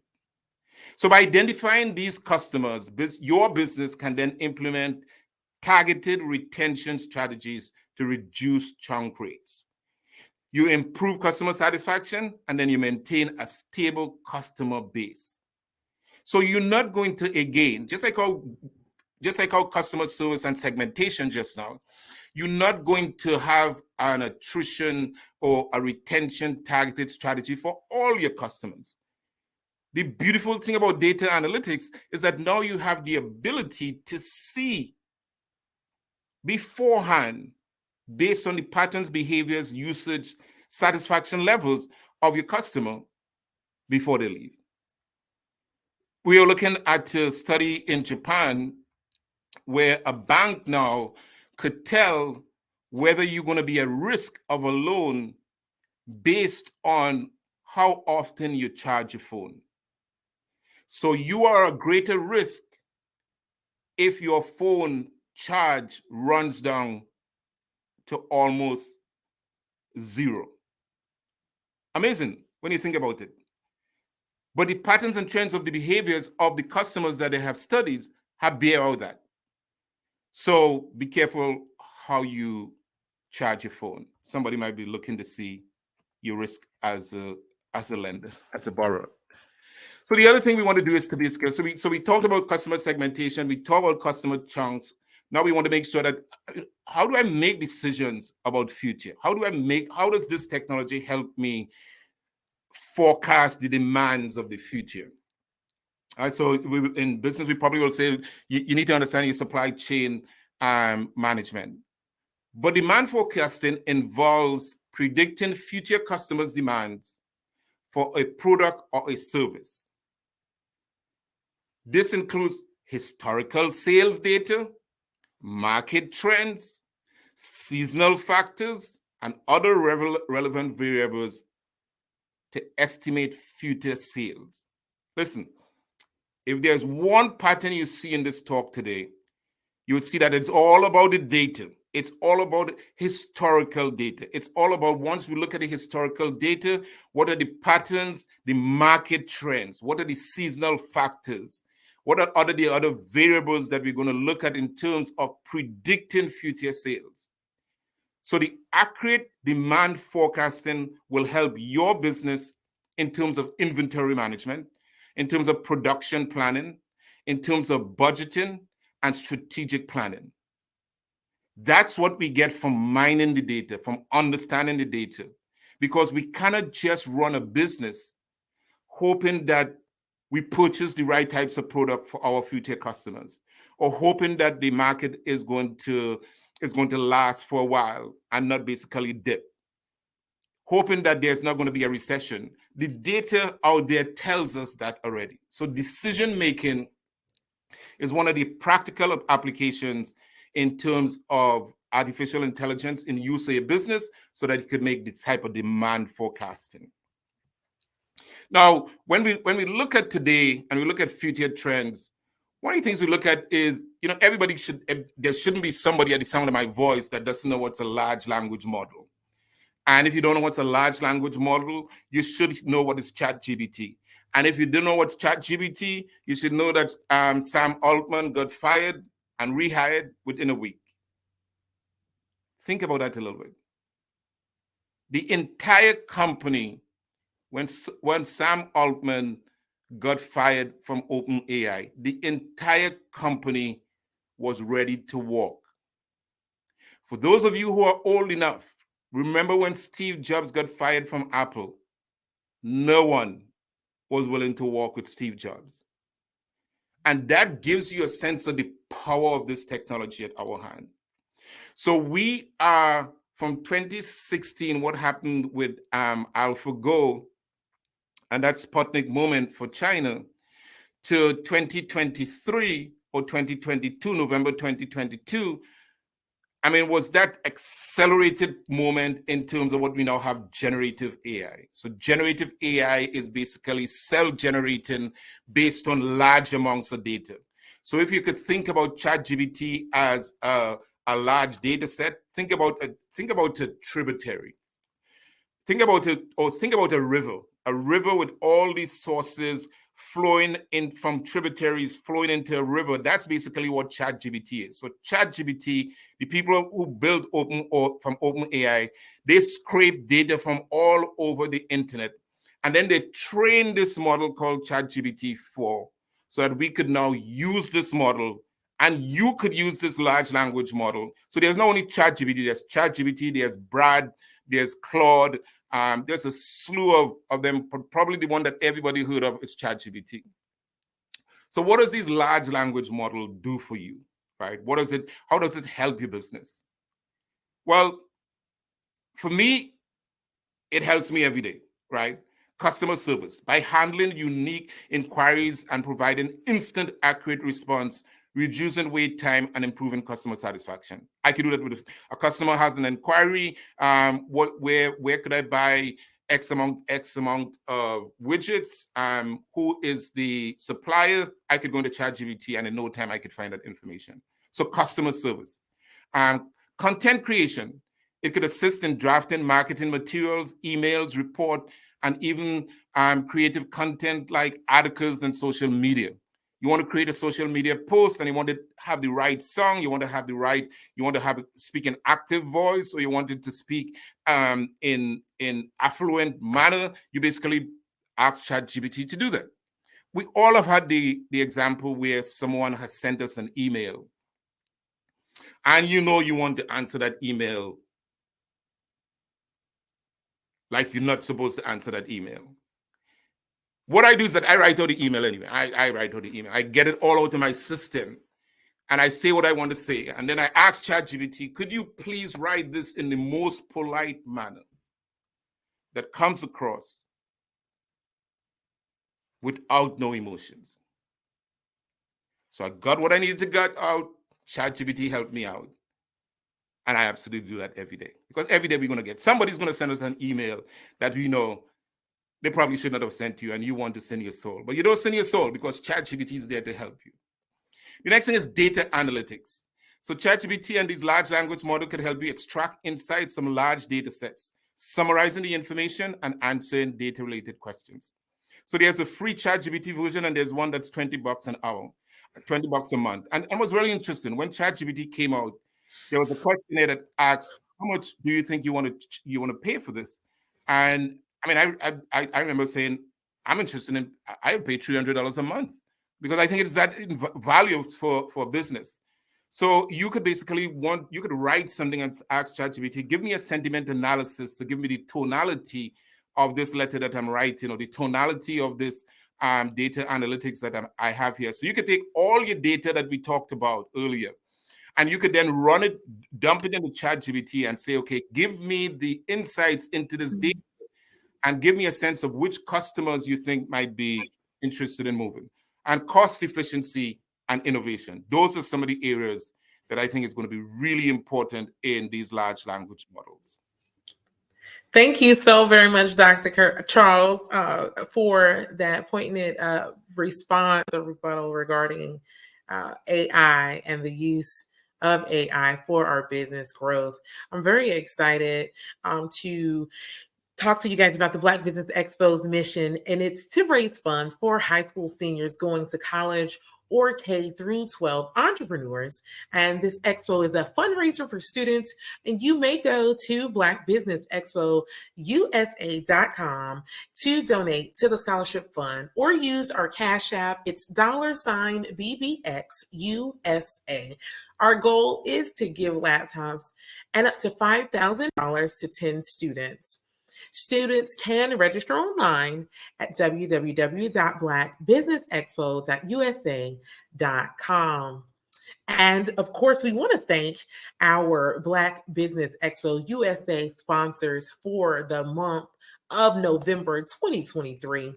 And they are as follows: North Carolina 100, Moody Capital Partners, Suede Soul, Lotus Rocher Coaching and Training, Carolina, Virginia, Minority Supplier Development Council, Step Management, BHS and Associates, BBM Media, Margie McLean Foundation Incorporated, Hello LLC, Genius is Common, Earth Essentials, Milani Shani Global, Executive Women's Success Institute, The Quality Coaching Company, Superwoman Business Services, Creative Force Studios, Lee Entertainment, Artistic Art Design, Black Business Expo USA. I'm very excited that Genius is common, and I will see you on the other side.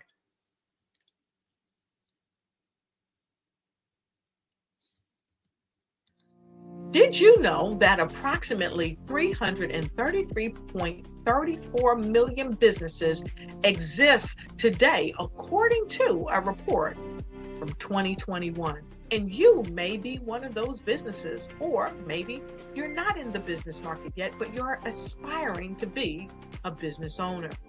Well, guess what? You're in the right place at the right time. Because let's face it, everything is about timing and opportunity. Hi, my name is Dr. Lotus Rocher, and I'm the CEO and founder of the Lotus Rocher Coaching and Consulting LLC, along with the Lotus Rocher Ignite Show. 15 minutes of success with Dr. Lotus Rocher, as well as books to boom your business and bring who you are. And today, I want to bring this amazing message to you about the Black Business Network and the Black Business Olympics. See, the Black Business Network and the Black Business Olympics is designed to help people just like you, that's right, that look like me, to take their business to the next level.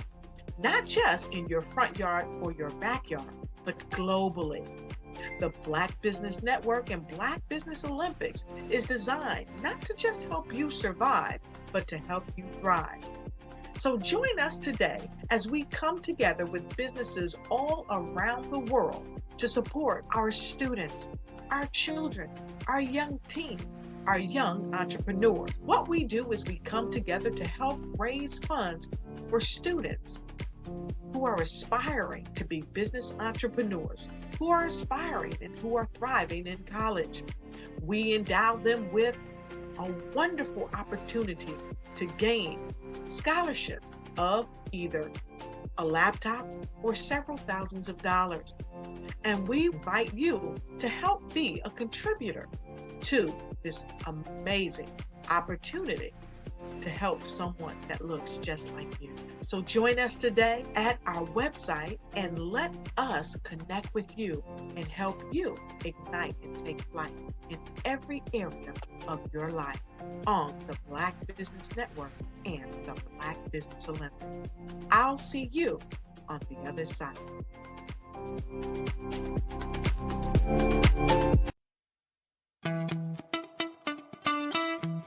How many times have you been asked to help someone you didn't even know, a student, a business entrepreneur, or did you ever even ask, where did they end up? That business, that friend, that entrepreneur. Well, just maybe they ended up in a gang, bankrupt, homeless, or worse, dead. Maybe they turned to crime, drugs, and alcohol.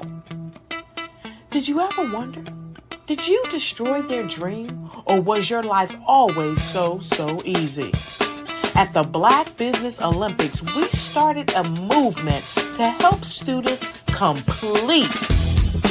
Give them hope and foster success. Help them to leave their dreams of providing laptops, computers, and up to $5,000 in scholarship funds. Today, we ask you to help a student, a business owner, or an entrepreneur to realize their dream by sponsoring them, supporting them, and buying from them. Consider this.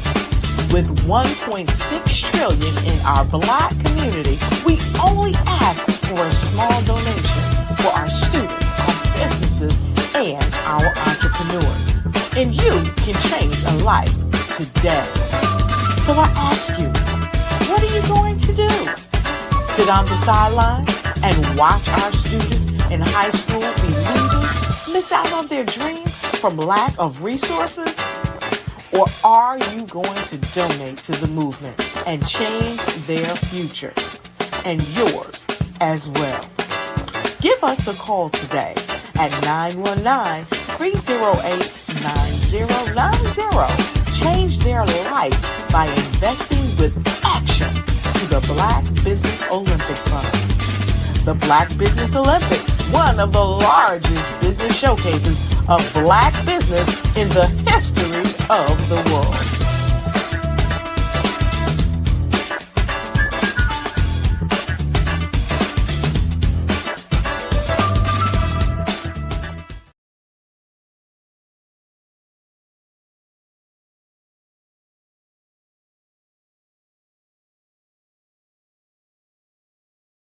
Hello, I am Dr. Eric Kelly III, the visionary strategist and founder of the Black Business Olympics. I invite you to showcase your Black-owned businesses on the Black Business Network global stage. The Black Business Olympics is a global Black Business Network platform that propels Black-owned businesses into the international spotlight. By showcasing your business on the Black Business Olympics platform, you can reach a worldwide audience of potential customers, partners, and investors. You can also establish yourself as a thought leader, an expert in your field, attract lucrative partnerships, and more speaking engagements. In addition, the Black Business Olympics platform provides a valuable opportunity to connect and collaborate with like-minded entrepreneurs and business professionals from around the world. This can lead to new business opportunities, ideas, and relationships.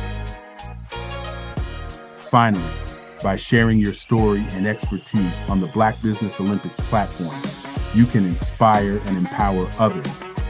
This is a powerful way to make a positive impact on the world and leave a lasting legacy. If you are a Black-owned business owner, I encourage you to seize the opportunity to showcase your business on the Black Business Olympics platform. It is a once-in-a-lifetime opportunity to make an indelible mark on the world. Be one of the 1,000 visionary entrepreneurs who are changing students' lives, shaping industries, and leaving an unforgettable legacy for their families. Unleash your voice on our global stage and watch your business thrive. Black Business Olympics is one of the largest Black business showcases in the history of Black business in the world. Yes, the entire world. Just give me a call today at 919-308-9090.